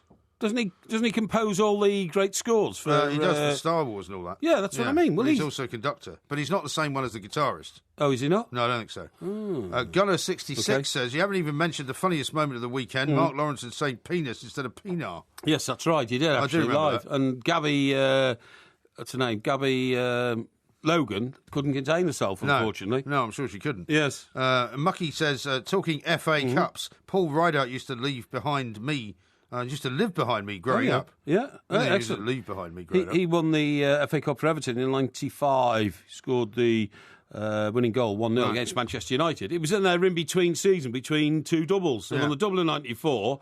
Then they got beaten in the FA Cup final in '95 by Everton, and they lost that last dramatic game to Kenny Dalglish. Well, they didn't lose to Kenny Dalglish's team. Kenny Dalglish's Blackburn lost at Liverpool, but still won the league because United couldn't beat West Ham away. Oh, okay. Yeah. Frazzle says, just shows you how important staying in the Premier League is being viewed. Bournemouth have splashed out about 17 million on 2 players. They have, yeah. Well, they did say they were going to get more money to spend, didn't they? Yeah, they had such a terrible run of injuries, Bournemouth. Yeah. They had, like, cruciate ligaments of 3 of their key players. They did, indeed. ACLs. And Mickey says, you two seem to be getting along quite well tonight. It's quite disconcerting. It is a bit disconcerting. Well, as you've said, it's down to your kind of being in sympathy and mourning for David Bowie's death. I think it is. I think you've had some kind of... well, I don't think it's unpleasant, actually. What's it called when that happens? Like a religion? Like I said, it's a sort of a religious experience, almost. Yeah, something like that. Yeah, it could be. Or a road to Damascus conversion. Yes, a conversion. Something like conversion, that. Yeah. I don't object to you being pleasant to me at all. It's very nice. It makes me feel quite warm and fuzzy. Good man.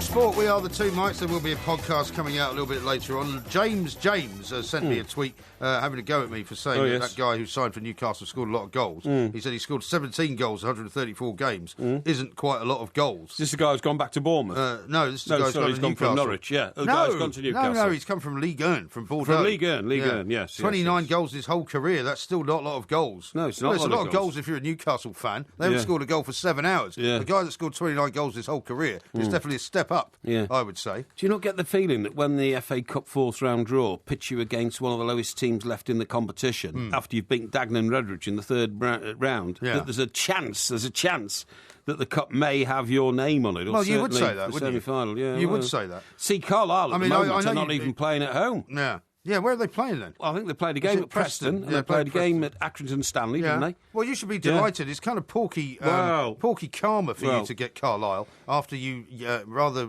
pathetically and disgracefully used their name in the winners and losers because they were helping out up in Cumbria with the flooding. Indeed, and I won that week, didn't I? Well, you did, because you were remorselessly tugging at the heartstrings of the people. I don't think so. Of Talk Sport. I don't think so. The listening public. I'll tell you what I did on Friday, by the way. Oh, yes. Which is something I haven't done for ages. Yes. I went did some shopping for myself. Yeah. I went and bought myself some stuff. What'd you buy? I bought 2 shirts. 2 shirts? Where'd you get those from? John Lewis. John Lewis. I was out, actually, trying to look for some stuff for my son. Which John Lewis was it? It was the one at Stratford. Stratford, East London? Yeah. Not Stratford-upon-Avon?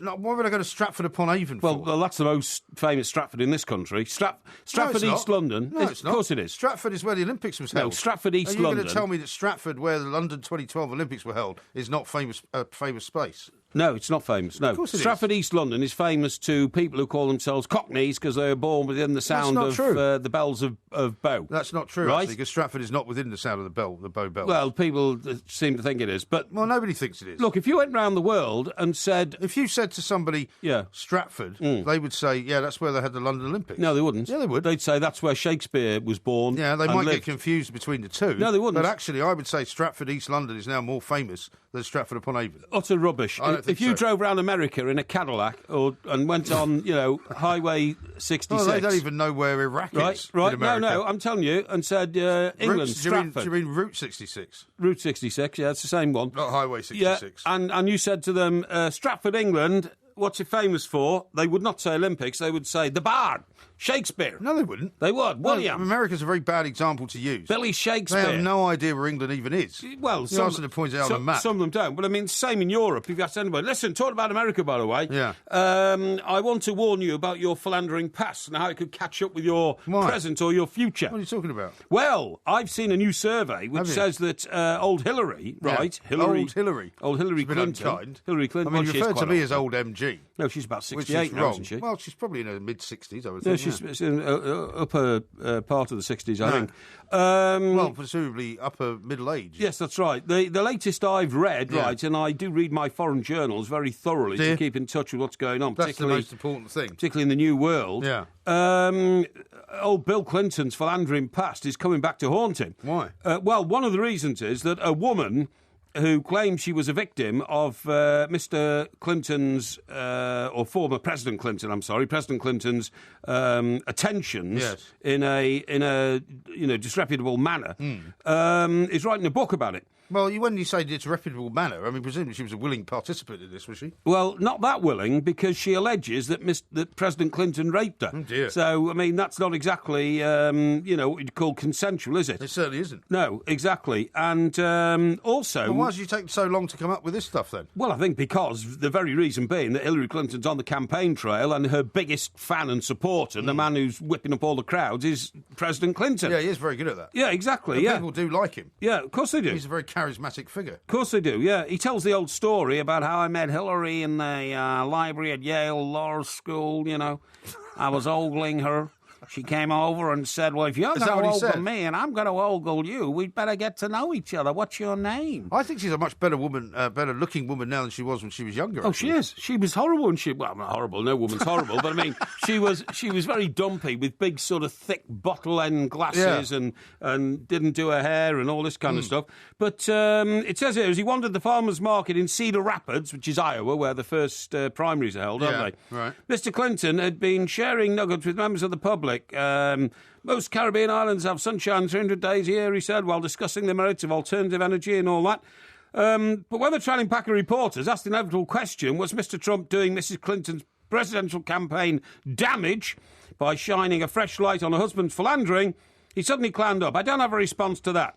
Mrs. Clinton has called her husband a secret weapon in Iowa this week. His presidency is remembered, by Democrats at least, at the time of prosperity and security. Meanwhile, it has been... What are you talking about? Well, listen. This is a very long way round talking about the Rogerisation scenario. Hang on. Mr. Clinton, while president, paid $850,000 to settle a lawsuit brought by Paula Jones, a government employee who alleged that he exposed himself while propositioning her in an Arkansas hotel room in 1991. I remember the Paula Jones saga. I do. I remember it very well. I don't remember him paying her off, though. Well, that's something I guess it all went away, right? That's something I've not read before. But you know what happened there? It was because I went down to Arkansas, I went to the Capitol Hotel, and a waitress there... Well, that was where you and George Stephanopoulos hit it off, wasn't it? That's right, yeah. The man who now doesn't answer your tweets. That's right, yeah. But, well, he doesn't work for the president anymore. But the waitress there, I said, did Mr. Clinton... Oh, he's in here all the time, sir. Oh, yeah, and is that good? No, sir, we don't like Mr. Clinton when he comes in. Oh, why? Well, his associates, And what she basically said was that they get manhandled by the president's men. The president's men. Yeah, exactly, and they don't like it. But the story of Paula Jones was he went there to do a rally, and the local Home Guard, they're all called the Home Guard. Home Guard? What are they called? What do you mean, the Secret Service? No. He wasn't president then. He was the governor of Arkansas, and he had a rally in the centre of Little Rock, and it was the Capitol Hotel. Right. And he said to what are they called? The National Guard. The National Guard. Yeah, not the Home Guard. That's Dad's Army. That's Dad's Army. Yeah. So he said to the National Guard. That film will be out soon, won't it? It will, I think. Yeah. He said to the National Guard, send a few of the more accessible sort of supporters up to my room so I can personally thank them. Yeah. So they sent Paula Jones up, and he allegedly dropped his trousers and said, cop a bit of this, and she, flew the room. And not surprised. Yeah, well, exactly, yeah. Shocking behaviour. But anyway, it goes on to say, in 2008, it was his wife's side when he lost the Democratic nomination, when she lost the Democratic nomination. Yeah. In Cedar Rapids, however, he's not the force he once was. And it goes on to make allegations that are surfacing now because of her prominence of all sorts of... Does this woman have a name who's making these accusations or not? Let me see. I mean, presumably she's going to have a name if she's going to bring a book out. Yeah, exactly, yeah. Hillary and a friend, soundtrack alone speech. But there again, you see, I mean, there's been so many allegations made about people like Bill Clinton over the years. Yes. I mean, an awful lot of Clinton's fans don't really care. I mean, obviously, rape is a much more serious allegation than anything of any other nature that's been said before. Yes. But generally speaking, most of them don't care. No. I mean, most of them didn't care about Monica Lewinsky. Most of them didn't care about any of the other women that he'd been with. People forget he was actually impeached over the Monica Lewinsky affair and got cleared. You know, he could have been stripped of the presidency altogether. Yeah. Ms Lewinsky was 21 at the time. The affair with Mrs Lewinsky led to him being impeached. This week, Juanita Broderick... Juanita, you mean? Juanita, yeah, you're right. Juan. What are you laughing at? Juanita. Yeah. It's like Juan. Juanita. It's a Spanish, Hispanic name. All right. A former nursing home... Juanita. A former nursing home administrator... who claims that Mr. Clinton raped her. And I'm sorry, I'm not laughing. It's just such a wild sort of thing that you see alleged against the president. Well, it's still awfully long time ago, this, right? Who claims that Mr. Clinton raped her in the late 1970s, repeated the allegation on Twitter, so she's gone public on it, adding that Mrs. Clinton had tried to silence her. Really? Yeah. Oh, dear. But anyway, But, these are the kind of things that happen when, times get closer and closer to the The most amazing thing was, I did the first Clinton campaign. And the time, by the way. Yeah, okay, in a sec. This is very important. And we've got to Clinton, who never expected to get anywhere near the presidency, had a woman on his campaign team, and all her job was to do was to scotch the rumours of womanising. Yeah. He had such a history of womanising that they knew that some people would come out of the woodwork, including the woman he had the affair with for 12 years in Little Rock. You remember her? The former beauty queen. She was Miss Arkansas and all that kind of stuff. Yeah. And this woman, whenever there was an inquiry about it, it was always referred to her, and she knocked everyone down. Yeah. She said, well, these are allegations, and it wasn't true. Right. And in the end, the American people believed it. Well, in the end, they didn't care. That was the point. That's right. Because in a lot of these cases, they don't care. No, they don't. Now, this is Talk Sport. Coming up next, Steve Lillywhite's going to be here Great. to tell us about his memories of David Bowie. This Excellent. Is Talk Sport. You smell that? What's that smell? The cologne? No, I smell money. The Big Short is nominated for 5 BAFTAs, including Best Film, Best Director. Okay, here we go. Plus 4 Golden Globe nominations. Critics are raving. The Big Short is brilliant, stupendously funny, and hugely entertaining. That's a nice shirt. Do they make it for men? Christian Bale, Steve Carell, Ryan Gosling, Brad Pitt.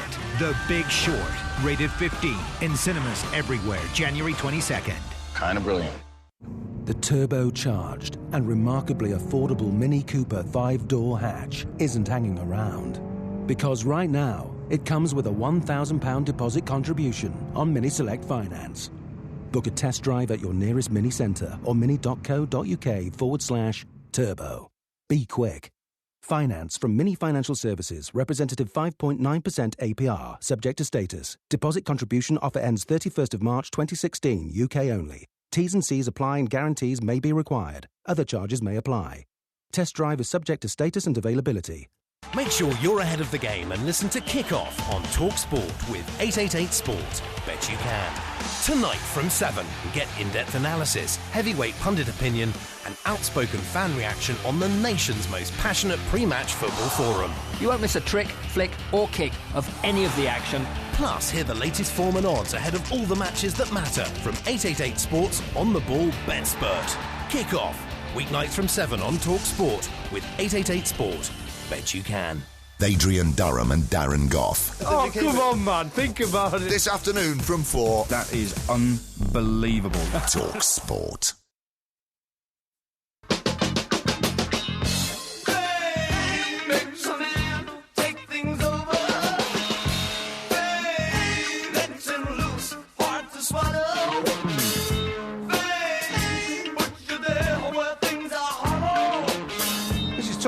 We are the Two Mics podcast coming out a little bit later on this morning. Winners and losers coming up very soon as well.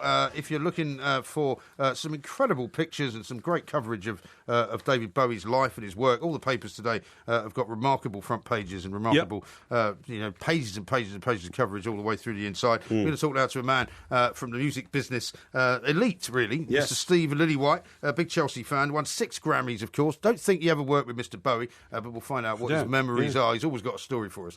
Steve, a very good morning to you. Welcome. Good morning, boys. Good morning, and nice to meet you, Mr. Parry. And indeed yourself as well, Steve. Thank you very much indeed. Well, Steve got up especially early because he wanted to talk to you as well as to me, which he doesn't normally do. So we appreciate that, Steve. Yeah. Now, you sort of hinted to me a little bit earlier that there's always some story to tell. I don't think you didn't produce any of Bowie's stuff, did you? No. I had a couple of meetings with him, and he's just in recording studios, and and he was very pleasant. But it was when I was an A&R man for Columbia Records in about 2004. He was very quiet, and the record company wanted a new album from Bowie. You know, he was signed, but no one. You know, he never came in for meetings. He was very, very quiet and shy man. So it was decided that because I was a producer and, you know, he would know who I was, that it was my job to go and try and convince him to go and make a new album. Right. And so the meeting was arranged, and I had to go to his house in Soho, which is where everyone has been standing around, I think, in the last few hours. In New York. And I went in there, and it was a very elegant apartment, and we sat down and we had tea. And I have to say, he was sort of frail at this point, because I've been reading a lot of the news reports that he really just had, I'd heard he's had quadruple bypass. Now, I've been trying to find some proof of that on the internet, and there is nothing that says that's a fact. And, you know, I know Mike's had his heart problems and stuff, but he was very, very, he was sort of frail. Yeah. And to be honest, he had no interest in really making a record at that time. Right. So, you know, but he was very nice, and Iman came in halfway through, and I can't believe she is 60. I mean, oh my God. That's fantastic. But Mike, Mr. Parry, I was just thinking about what you were talking about earlier about Mozart maybe not having his own music played himself. And that there's a few holes in that argument, I have to admit. You surprised me. Yeah, go on. Go on. But really, just the fact that those composers were not really players. You know, they did as much of their composing in their head, I think. And so I would think I would say that it's probably best that we have never heard their versions of the songs of the music, because I don't think they would have been as good, because they didn't write them themselves for themselves to be played. You see what I mean? Yeah, I mean, it's almost a bit like, it seems to me it's a bit like sort of criticising, say, a movie director for not playing a part himself or something, or criticising a movie scriptwriter for not actually saying the words himself. Well, I'm sorry, I don't agree, because I would have thought the influence that, for instance, Tchaikovsky had on a piece that he'd written when he was sitting at the piano himself and the orchestra was playing around him must have been quite spectacular, and we'll never get to hear that original sound. No, but I think that they were known as writers. They were not known as players. Okay, well... But I think you're right with the Nutcracker Suite. That was, was very much a piano-based piece, wasn't it? Yeah, exactly. Yeah, it was. Yeah. Just going back to David Bowie. I mean, it must have been an incredibly difficult thing. I mean, I saw an interview. I think it was on Channel 4 News earlier on. Yes. With the Dutch director of this play that he was collaborating on in New York, Lazarus, and he said that Bowie had told him that. He wasn't well and that he wasn't able to meet and make a lot of the meetings and all that kind of thing. And it must have been incredibly difficult to keep that kind of secret in a business like yours, Steve. Yes, I know. I knew he was ill. As I say, I've known he. There were a lot of rumours about a year, 18 months ago that he had cancer, and I'd heard these rumours. And then he went very quiet, and there was. And he's had 2 albums out in the last year, pretty much, in the last. So it made me think, well, you don't see him around much. And when I saw the videos off the last album and this one, it made me, maybe because I had that knowledge, I sort of knew that this was his way of living art to the end. And it's a very, he's the first artist, really, who has lived and died with the art. Yeah. It's very intense. I mean, that one, sort of clip that we've all seen of Look Up Here, I'm in Heaven. I mean, I find it quite disturbing. I'm sure I'll watch it properly, in days to come. But yesterday, I couldn't really watch it. No. I would much rather, go back and listen to some of his, but it's art. And, the thing about David Bowie, there's not even a question about whether you like him or not. Because if you don't like David Bowie, you are just wrong. Yeah. Oh, sure. It's not objective. It's not subjective at all. Yeah, you sure. are just wrong. It's like the Beatles. Funny you should say that, Steve, because every sort of rock, reviewer in the world has had their chance to talk about it tonight. And one that I've read this evening, I've read them all, is that David Bowie was massively more important to the development of music over the last 40 years than the Beatles.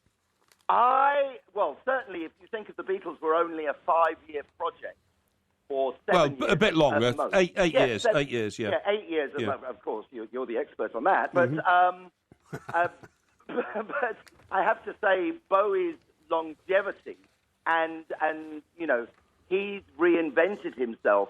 For me, as a 14-year-old boy, listening to Hunky Dory, I can listen to that album now and still say every single word. Sure. And all those little things. Because,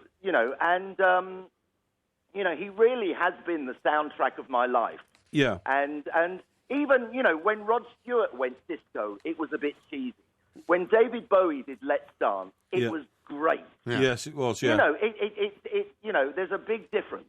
Mm. He was just always cool. And Yeah. the imagery and, everything. And he was a shy man. He was absolutely very shy, as I say, when I met him. He was normal. And perhaps, he wasn't the big rock star that people want him to be. Yeah. And maybe that's why he didn't do so much. That's why he hid behind all of these different personas. Mm-hmm. Mm-hmm. Because of his shyness, maybe. Yeah, I'm watching some of the interviews. Amazing. I mean, one of the other little facts about, you were saying he didn't look well. He was always very frail. I mean, somebody was telling me the other day that apparently when Kate Moss wore his Ziggy Stardust costume at the Brit Awards, they actually had to let it out because she was too big for it. Yeah. That's how small. I mean, that's how small he was. Yeah. It could be. When you say shyness and all that, Steve, I totally agree. You paint your face and all that, and then the real you's not there. And the other guy in the music world who was like that was Roy Wood of the Move. He couldn't go on stage unless his face was painted or he's hiding behind a mask. And I worked a lot with Roy Wood. He was a very shy man. I actually appeared on Top of the Pops once at the back end of a horse on See My Baby. See My Baby Jive. Really? That's fantastic. Yeah. Yeah. But no, this is what I find so extraordinary. These guys reach out to millions, literally. They play in concert halls with tens of thousands of people there.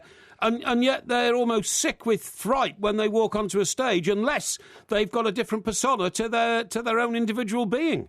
Yes, well, it's like actors, isn't it? Actors are sort of boring until they take on. They're like an empty vessel. Yeah.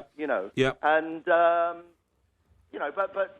the great thing about rock stars compared to actors is that rock stars are in charge of their own destiny. Mm-hmm. Whereas actors, that's just why actors always want to be rock stars because they want to be more in charge of what they do. Yes. Because, if you're an actor and you do a bad movie, you still have to go out and promote it. But whereas if you're a rock star, you have to make sure that you make a great album and it's your responsibility. Yeah. Yeah, exactly right. It's a bit like when people ask me if Porky really is as he appears to be on the radio, and I always have to say, I'm afraid he is. He's like that all the time. Well, you told me, Mike, that he's exactly the same, except there's a few less swear words on the radio. Well, that's true actually. But I've got some bad news for you. Your home base of Stamford Bridge is going to be invaded by the Porkmeister. Yes, he's apparently managed to squire himself some kind of hospitality for the Chelsea-Everton game. So if you've got anybody that hangs around in the hospitality area of Stamford Bridge, you might want to give them a warning ahead of the weekend. Well, I think it's going to be... when are Chelsea playing Everton next weekend? It's 3 o'clock on Saturday, Steve. Traditional time for a football match in this country. Traditional time, yes. That's very unusual, isn't it? Yes, it is, actually. For two such big clubs, it is, actually. Yeah, normally on Sunday or whatever. It's going to be a great match. I have to say, Everton. Whenever I look at Everton's position in the league table, I go... But they play such great football. How come they're 11th or something? Yeah, here, Steve, what about this? You as a Chelsea fan, me as an Everton fan, we often have a minute's silence for people who die within the world of football, sometimes politicians. What about having a minute's silence for David Bowie? He's that. For me, he was that big. Please, for me, he was that big. No, don't do that. Well, for me, he was that big. I mean, obviously the Beatles as a band were untouchable. Yes. There's no question. But as solo artists in our generation, I mean, there's really very few. Oh no, he was the greatest ever. The only guy who came anywhere near him, Steve, anywhere touched him, was Brian Ferry, and Brian Ferry basically, for most of the time, was backed by a resident group, wasn't he? Oh yeah. No, I don't think. I think maybe Stevie Wonder. Yeah. Is an incredible I'm not sure it's Brian talent. Ferry, to be honest. Oh, I think Brian Ferry was an utter genius. Oh, he's absolutely brilliant. Really? Yes. What about Michael Jackson? Michael Jackson as well. Of course, he was outstanding. But Michael Jackson... What about Peter Gabriel? No, but hang on. Michael Jackson, Steve, was basically... Where's Brian Ferry from? Michael Jackson was basically a singer. Michael Jackson was a singer, whereas He's quite a good dancer. David Bowie was a musician. Yes, but Michael Jackson also wrote his own songs. Well, did he? Did he write the music? Yeah, of course he did. He... I didn't know he could even play the piano or the guitar. Well, that doesn't surprise me. Actually. He could play the piano, and he was a very dedicated performer. Yeah. No, Michael Jackson was great, but I mean, I would put Stevie Wonder right up there. Yeah. Because he's been all his life, he was little Stevie Wonder. Yes. He played all those songs, he wrote all those songs. Yes, it's really true. Talented guy. It's true. And then again, you've seen the time, by the way. Yeah, but just finally, Steve, you've overlooked probably the greatest individual artist of all time, and that, of course, would be Donny Osmond. Well, Crazy Horses was one of my favourites. Well, Mike, can you sing Crazy Horses for me, please? No, not now. But Crazy horses, oh wah, oh wah, crazy horses, oh wah, oh wah.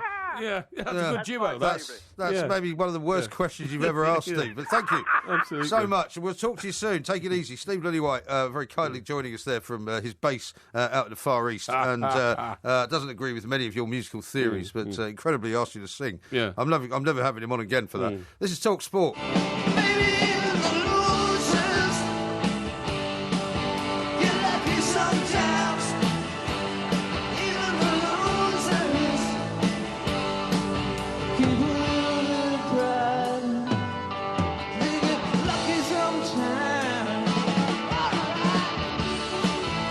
This is Talk Sport. We are the two Mikes, and it is that time of the week when the tension starts to mount, and we have our weekly competition to see who's going to win the votes from the audience. Yes. We're going to vote very shortly on the winners and the losers. Yeah. Right now, though, it's time to decide who's going to go first with their three losers of the weekend. Would you like to go first, Mr. Parry? I'll go first. All right, off you go. Yes. And I'll maybe do my winners first. Okay, that's excellent. Let's hear your first three losers of the weekend. Right, my first three losers, okay? Yeah. Right, the first loser is John Joe Shelvey. Okay. Okay, the Swansea player. Yeah, I know He's been who in he and out of the team this season. He suddenly gets in for the game that cost them their FA Cup place, and he suddenly addresses a visiting fan who'd gone all that way to Oxford and says to him, "I'll see you outside." So he invites this fan, travelling fan, outside to sort matters out. He's been a pain in the butt to Swansea most of the season. He's 23 years of age. His career, which had blossomed to the extent where he was in the England squad,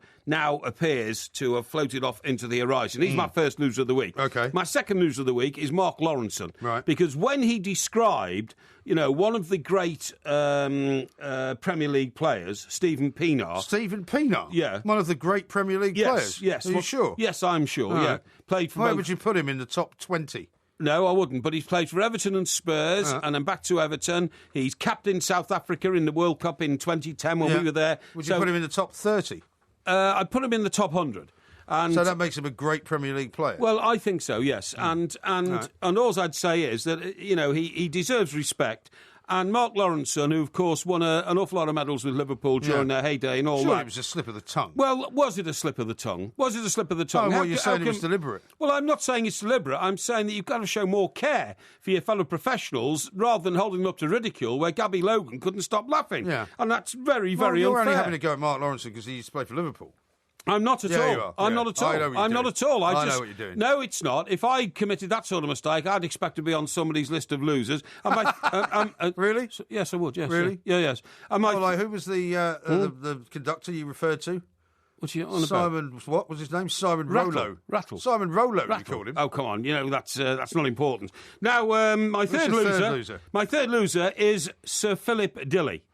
Sir Philip Dilley, yes. And some of you will ask, who is Sir Philip Dilley? That's your best one so far. Sir Philip Dilley is the man who has just resigned today, thank God, as chairman of the Environment Agency, because he managed to approve a statement which said, first of all, he was at home during the crisis, which caused people to lose their homes over Christmas and the New Year. Then, secondly, said home actually constituted Barbados because where his wife came from. But we found out from the front of the Sunday Times yesterday, his wife actually comes from Jamaica, which is 1,200 miles away from Barbados, which is as far as Moscow is from London. So that wasn't a very accurate portrayal to him, I think. of the geographical base of his wife. Absolutely right. They're my three losers. Well, I commend it to the House. I think the third one's good. I think the other two are absolute nonsense. No, rubbish. Now, my first loser of the weekend is Yaya Toure.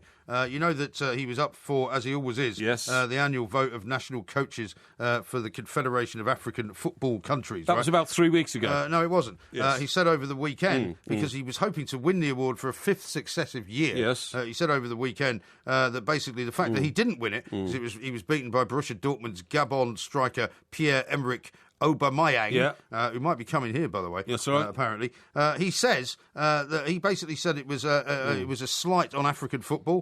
He said, "I'm very, very disappointed. It's sad to see Africa react like this, not giving any importance to African competitions. I think it brings shame on Africa." Why has he said that if an African player's won it? Well, because he's a very sore loser. That's my point. That's why he's the worst loser of the weekend. Yeah, but he's basically saying that even though he was the champion of the African Cup of Nations, this other guy who scored a load of goals in the Bundesliga shouldn't win it, but because it's happening outside of Africa. Yaya Toure is a much more impressive player than the guy who's won it. It doesn't matter. So, it doesn't matter. I think he's justified in saying what he said. But he hasn't had a good season. That's the other thing. Justified. Now, the other second loser of the weekend are England football fans, OK? England football? Isn't that a bit generic? No, it's not, because I don't know whether you've had a chance to look this up, because you won't have probably been spending enough time doing it. But basically, have you seen what has happened to airfares going over to the Euros next this summer? But that happens at every tournament. No, it doesn't happen You get every a scare tournament. story. You've been taken in by a scare story saying, it's going to cost 460 quid to get to Paris. No, the cheapest direct flights with British Airways to go out to England's first game against Russia in Marseille, £681 return. Rubbish. What do you mean it's rubbish? You know it's nonsense. It's not nonsense. We write scare stories like that ahead of every tournament. Oh, you saying you can buy a cheaper ticket? I'm saying you'll get a cheaper ticket in the run-up to the competition. Well, I'll tell you what, then you can tell me where you can buy your cheaper ticket. And if you prove to me tomorrow, while the voting is still on Twitter, that you can get a cheaper ticket, then by all means go ahead and do so. I'm telling you, that always happens now, months before the tournament. By the time we get to the tournament, when they've realised demand isn't as great as they thought, the tickets go back to the normal price. Is that right? Oh, come on. We've had it here so many times. Hotel rooms are going to cost £500 a night for all of us. We always manage to find them for £80 a night. Really? Thank you. Really? Yes. Okay, yes. Well, if you think that's not a good one, what about this? The Ballon d'Or awards were held last night. Yes. And once again, the FIFA World 11 was picked. Yes. And once again, I'm going to have to say the Premier League is the big loser, because not one player from the Premier League was picked for FIFA's team. Yes. Right? Here's the team. Manuel Neuer, Thiago Silva, Marcelo, Sergio Ramos, Dani Alves, Andres Iniesta, Luka Modric, Paul Pogba, Neymar, Messi and Cristiano Ronaldo. Yes. Not one Premier League player, not even Pinar, one of the great Premier League players, has been picked for Very that team. generic. Not generic at all. Those are my three losers You've got of the two weekend. generic losers Those there. are my three England losers football fans of the weekend. And the Premier League. They're not specifics, you see. You've got to get down to personalities. No, you don't have to be personalities. Well, I believe you do. Well, you can believe that if you wish. Yeah, I do believe but actually, that is not the rule. Right, well, come on, try and do better and give us your winners. There is nothing in the rules that says it has to be a personality. It can be England fans, it can be Everton fans, it can be any number of things. I think you find our millions of listeners prefer to focus on a personality rather than a generic group of people, I think which is so easy to nominate. I think you'll find that we had this game going a long time before you turned up. Oh, right? Really? And when we used to beat Toby Gillis every single week. But I refined it. No, but you didn't change the rules. You want to hear my winners? Yes. Can we have we need the winners. We need the winners logo. Everyone's a winner, baby. That's no lie. That's no lie. You never fail to satisfy.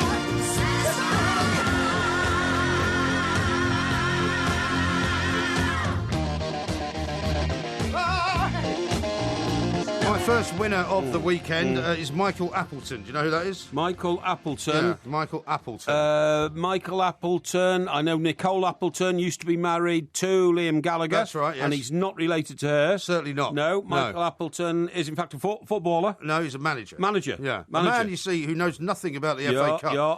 You're supposed to be the font of all knowledge on this. Michael Appleton's the manager of Oxford United. Exactly. Oxford United, the League Two team. Exactly. Who are vying for promotion. And who beat Swansea, who I already mentioned, the John Joe Shelby. That you've already mentioned. But he's not just a winner for beating Swansea. Yes. He's also now, with his next round, playing either Newport or Blackburn, which says that they might have a pretty good chance of getting through to the fifth round. Yes. But not only that, because of the largesse, shall we say, of the new chairman of Oxford United, Darryl Eales, he's basically said that the increased gate that Oxford are going to get from all of these games, the 50% of the money is going to be given to him to spend on new players. So I think he's a winner sort of 2 times over, really. And he's a very, very exciting brand of football. And who knows, if they get Manchester United at some point, it may well be that they end up winning it. Yep. You know what I mean? Yeah. Now, my second winner of the weekend is a guy called Bill Guilfoyle. Bill Guilfoyle. Now, you may not have heard of him. No, he's slightly more obscure. Neither does anybody else. Now, he's going to be trying out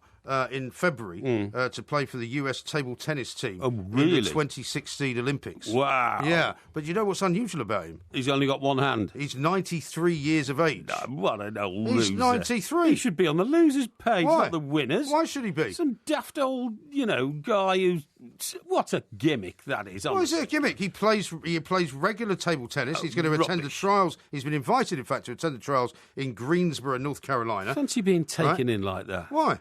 Well, you don't think it's good that a 93-year-old should play in the Olympics? I think it's disgusting that a 93-year-old's being considered to play in the Olympics could die of a heart attack during the first game. Don't you think anyone that old should be allowed in the Olympics then? I don't, no. Well, that's bad news for Hiroshi Hoketsu, who took part in the dressage for Japan. Yeah. He was 71. On the back of a horse, man. Yeah, he was 71. Not playing the sort of game that Matthew Syed played to Commonwealth champion levels. You told Matthew Syed when he was on our show, did you not, that basically table tennis wasn't a very energetic sport. No, it didn't. Yes, you did. No, it didn't. I didn't. I said it was very energetic No, you sport. told him exactly that. You're dashing around all over the place. You told him exactly that. I didn't. Absolutely incredible stuff. And then my final winner of the week has got to be Lionel Messi. Lionel Messi has won his 5th, count them, Ballon d'Or. Yes. Poor old Cristiano Ronaldo can only hope to reach that kind of... He won the last 2 years, didn't he? And people thought Messi was very much on the back foot. But Lionel Messi, you have to say, even though it would seem to be fairly obvious, I'd have to say, has got to be one of the great winners. I mean, he's had a fantastic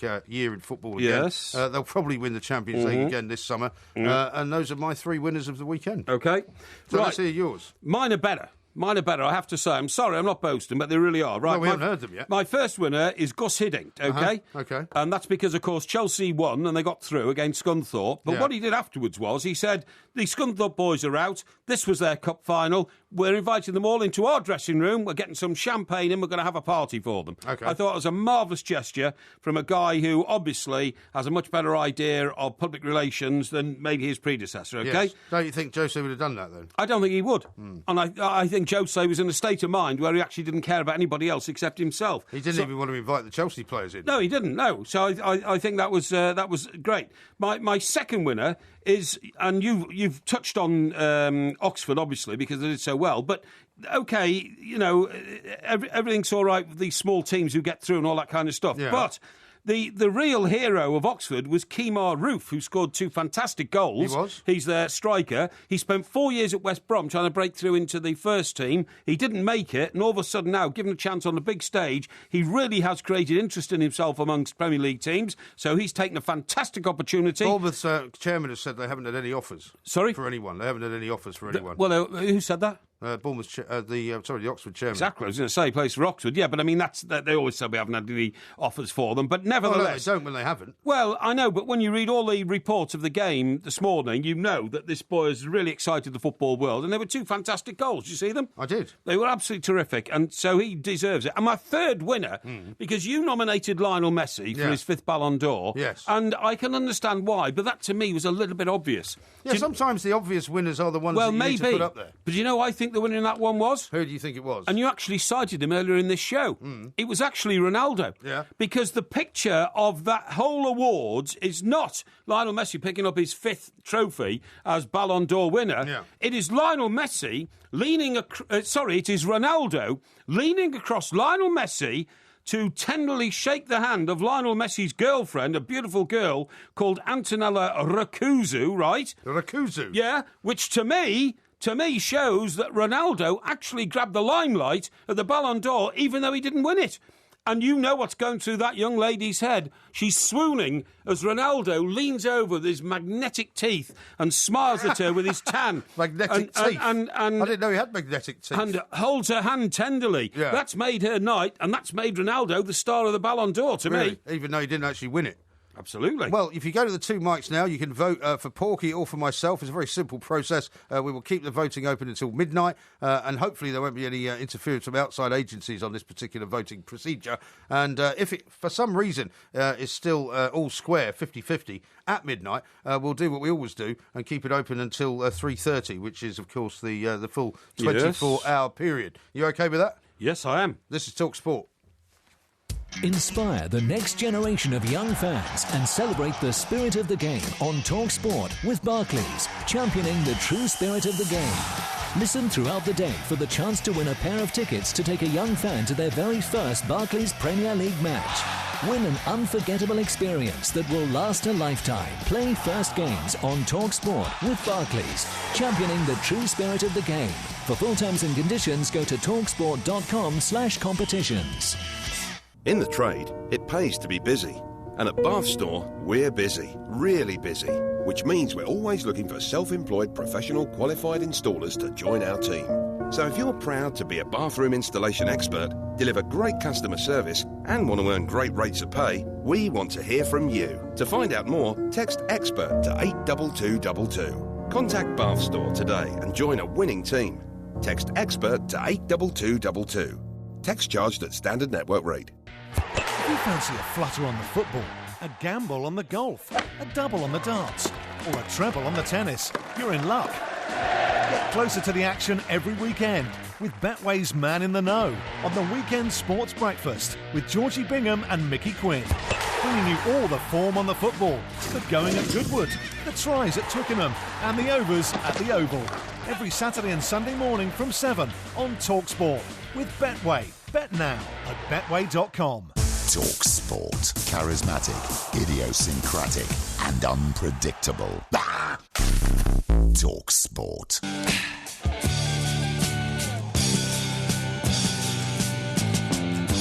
Ziggy played guitar, jamming good with Weird and Gilly and the Spiders from Mars. He played it left hand, but made it too far. Became the special man, then we were Ziggy's band. Ziggy really sang. This is Talk Sport. We are the two mics. Coming up, of course, this week it's Ask Porky later on tonight. So we'll be asking you to post your questions and your various dilemmas on Twitter and on Facebook. If you haven't joined the Facebook page yet, go to the Two Mics Facebook page and do so. There's also quite a lot of pictures that we post up there on a regular basis. Here's one from Ash who says, what a tough call being an Oxford fan. MG picking Appleton, Porky picking Kemar Roof. Yes. It's going to have to be a flip of a coin. William says, being completely unbiased, I have to say MG's picks are so poor. Any sensible person can only vote for Porky. Oh, thank you. Can you repeat that, please? Would you like to read that out again? No, I'm not reading it out again. Glenn says, top choices tonight. Voting you all the way, MG. Porky's and Mike Parry's were pathetic choices. Rubbish. How can you have two such divergent voices of opinion there? Well, unfortunately, that's the way it goes. My goodness Frazzle me. says, Porky's way too sensible tonight. Have Red Bull cancelled their sponsorship deal with him? Yeah. And Roy says, one of the great Premier League players of all time, Stephen Pienaar. Seriously, on that alone, you are a delusional loser. No, I don't think so. I think that Mark Lawrenson actually was being mischievous there. And I'm not having a go at him, but he was mischievous. You're suggesting that he did it deliberately. Well, I'm saying he's being mischievous. That's what I'm you're saying. saying he did it deliberately. I'm saying he's being mischievous. Neil agrees with you. He says, Laura is a pillock who hasn't tipped a West Ham win ever. Well, you see, there you go. I don't know why that would be the case. A lot of people... Listen, just on the Bowie thing, what is it that I've been reading the last week or so about Beckenham and Bowie? Was that a film? Is it a film coming out? What, about Bowie? Yeah. I don't know. I think it is. I think somebody will correct me. He basically, his career started in Beckenham, even though he was born in Brixton, and there's an awful lot of sort of action down in Brixton. And he started having an affair with his landlady in the lodgings that he stayed in, right? And certainly there was one of the girls, again, one of the stories I heard today was that there was only one woman who ever kind of basically turned Bowie down. She was his girlfriend, but she dumped him. That's right. And then went off and married Her name somebody was else. Miriam or somebody. I think, and that all happened in Beckenham, I think. Yeah, but why has it come up in the last week or so? I think it's... I'm not sure. I think somebody's made a film of it, to be honest, or a play, or written a book. I can't say I know the answer to Anyway, listen, I want to tell you something which is absolutely amazing. There's only a few minutes left of tonight's show. As always, I study my journals, right? Now, one thing I do, because it often throws up information which you otherwise miss, is I sometimes look at the society columns in the posh people's papers. Yeah. Daily Telegraph and the Times. What, you mean like the announcements? Yeah, that's right, yeah. That sort of thing. What, your births, deaths and marriages? Well, never mind the births and the deaths. Right. It's the marriages that always interest me. The top people. Yeah. Listen to this. Why do you call them top people? Because they're not top people. top people. They are top people. They're the same people as you and I, and as everybody else who's listening to this show. What makes them top? Well, if your marriage is announced in the Times, you certainly don't come from a council house in... Well, so what? In Hartlepool. Well, maybe you do. No, you don't. You know, the Times will not turn you down. You don't. There's nothing wrong, by the way, with coming from a council house in apart from Hartlepool. the fact that you think coming from a council house in Hartlepool makes you the scum of the earth. No, how dare you put words in my mouth? Yes, you've already said that. They are the salt of the earth people. They're the people who made this country what it is today. Why do you describe these people as top people? If you came from a council estate in Hartlepool and you wanted to announce your marriage in the Times, they wouldn't say you can't do that. No. They would take it. No, but you wouldn't normally, because you'd normally want the announcement to concern people with whom your life is concerned, and most of them would be around Hartlepool. Yeah. So you'd put it in the local evening paper in Hartlepool, which I believe is called the Hartlepool Gazette. No, because of course you would. Because as ever, you're being totally prejudicial. Or put it in the Northern Echo, which is a fine daily newspaper for the northeast of England. You're being totally prejudicial. Or put it in the Journal, which is the Newcastle-based paper. It stretches down to Hartlepool. You're being totally prejudicial. Anyway, look, time is of an essence. It certainly is always. Listen to this announcement. Mr. Rupert Murdoch. Yeah. You know who he is? I know who Mr. Rupert Murdoch is. Exactly. He's actually known as K.R. Murdoch, isn't he, normally? Keith Rupert, you're absolutely right. So, Mr. Rupert Murdoch, this is in forthcoming marriages, by the way. Okay. Mr. Rupert Murdoch and Miss Jerry Hall. Yeah. Is that registered with you? Yes. Rupert Murdoch... Well, he has been going out with her, hasn't he? Rupert Murdoch, for 4 months. They were seen together at the Rugby World Cup, I seem to remember, for the Rupert first time. Murdoch, who is probably the most influential media baron in history, is marrying Mick Jagger's former wife. Indeed. This is astonishing. Is it? It says... Well, he's quite old, isn't he? This will be marriage number what for him? 3? 4, I think. Is it 4? He had a marriage back in Australia. He had his original marriage. And then the second one, and then Wendy. Second one in New York, then Wendy, so I think it's 4. Anyway, it says, Mr. Rupert Murdoch, father of Prudence Elizabeth Lachlan James, Grace and Chloe Murdoch, and Miss Jerry Hall, mother of Elizabeth James, Georgia and Gabriel Jagger, are delighted to announce their engagement. Yeah. That is amazing. And then actually what happens is next... What is he now, 80-something? I think he's 82, 83, something like that. Anyway, what happens next is... You find inside the Times on page 3, just at the bottom page 3, Rupert Murdoch and Jerry Hall announce their engagement. Rupert Murdoch, the executive chairman of News Corporation, which owns the Times, has announced his engagement to Jerry Hall, the former supermodel, on the births, marriages and death pages of this newspaper. Yeah. That is amazing. Well, there you go. That is absolutely amazing. Goodness gracious me. I know you have to say... Life in the old dog yet, as they would say. Well, if you call him an old dog, I wouldn't call Mr. Murdoch an old dog, but then again... Well, I mean, it's a phrase, isn't it? Yes. It's life in the old dog yet. In the same way that you would say you can't teach an old dog new tricks. Well, that's absolutely Or maybe you can. Yeah, it's absolutely right. Well, good luck to them is what absolutely I would say. Amazing, yeah, well, absolutely. I mean, anybody who decides... But that's an astonishing... And I'm not...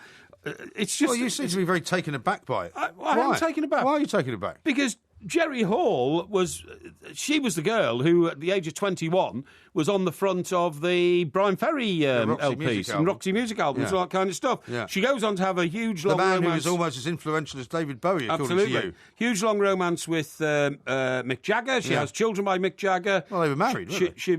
Well, there's some claim as to whether they were or not. He says they never got married properly because they got married in Bali. That's right, and it was Hindu and all this kind of stuff. But that was just him trying to get out and paying her more money. But I wish the best of luck to the both of them. It sounds an amazing union. Well, I'm not Congratulations. Sure it's that amazing. I mean, had we not and known, good luck. had we not known about the fact that they were dating each other, it might have been amazing. But the fact that they're dating each other, I've only ever seen two reports of them dating. One of them was when you're absolutely right, they turned up at the rugby together, and the other one was they turned up at a netball game in LA, didn't they? Oh, what you mean a basketball game? Yeah, basketball. I think it was a netball game. Sorry, I don't know. Netball, basketball, you could well be right. Yeah. Loads more to come, of course. Porky will be back for Ask Porky. Yeah. We might have to do a David Bowie quiz on Thursday. What do you think of that?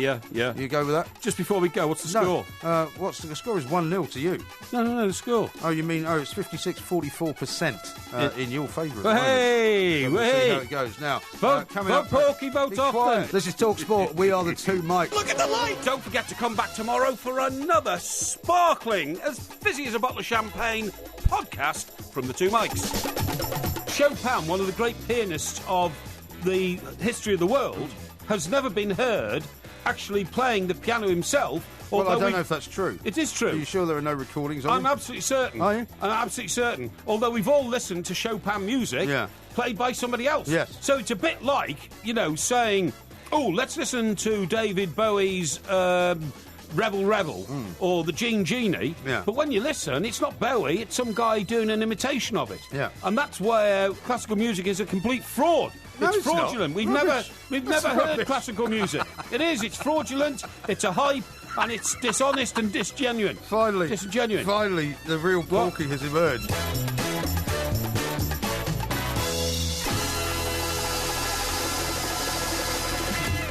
Steady as a rock. Haven't you heard that? That is not the lyric.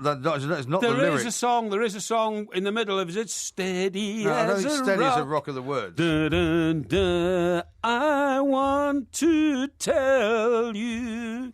Steady as a rock. Solid as a rock, isn't it? Solid as a rock. If you love the Two Mikes podcast, you'll love the live show.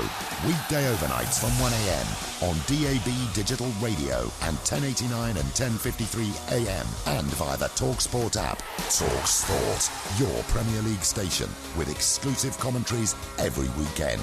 What an absolute corker! TalkSport. Can you name me one conductor? So, yes. Go on. Ted Heath.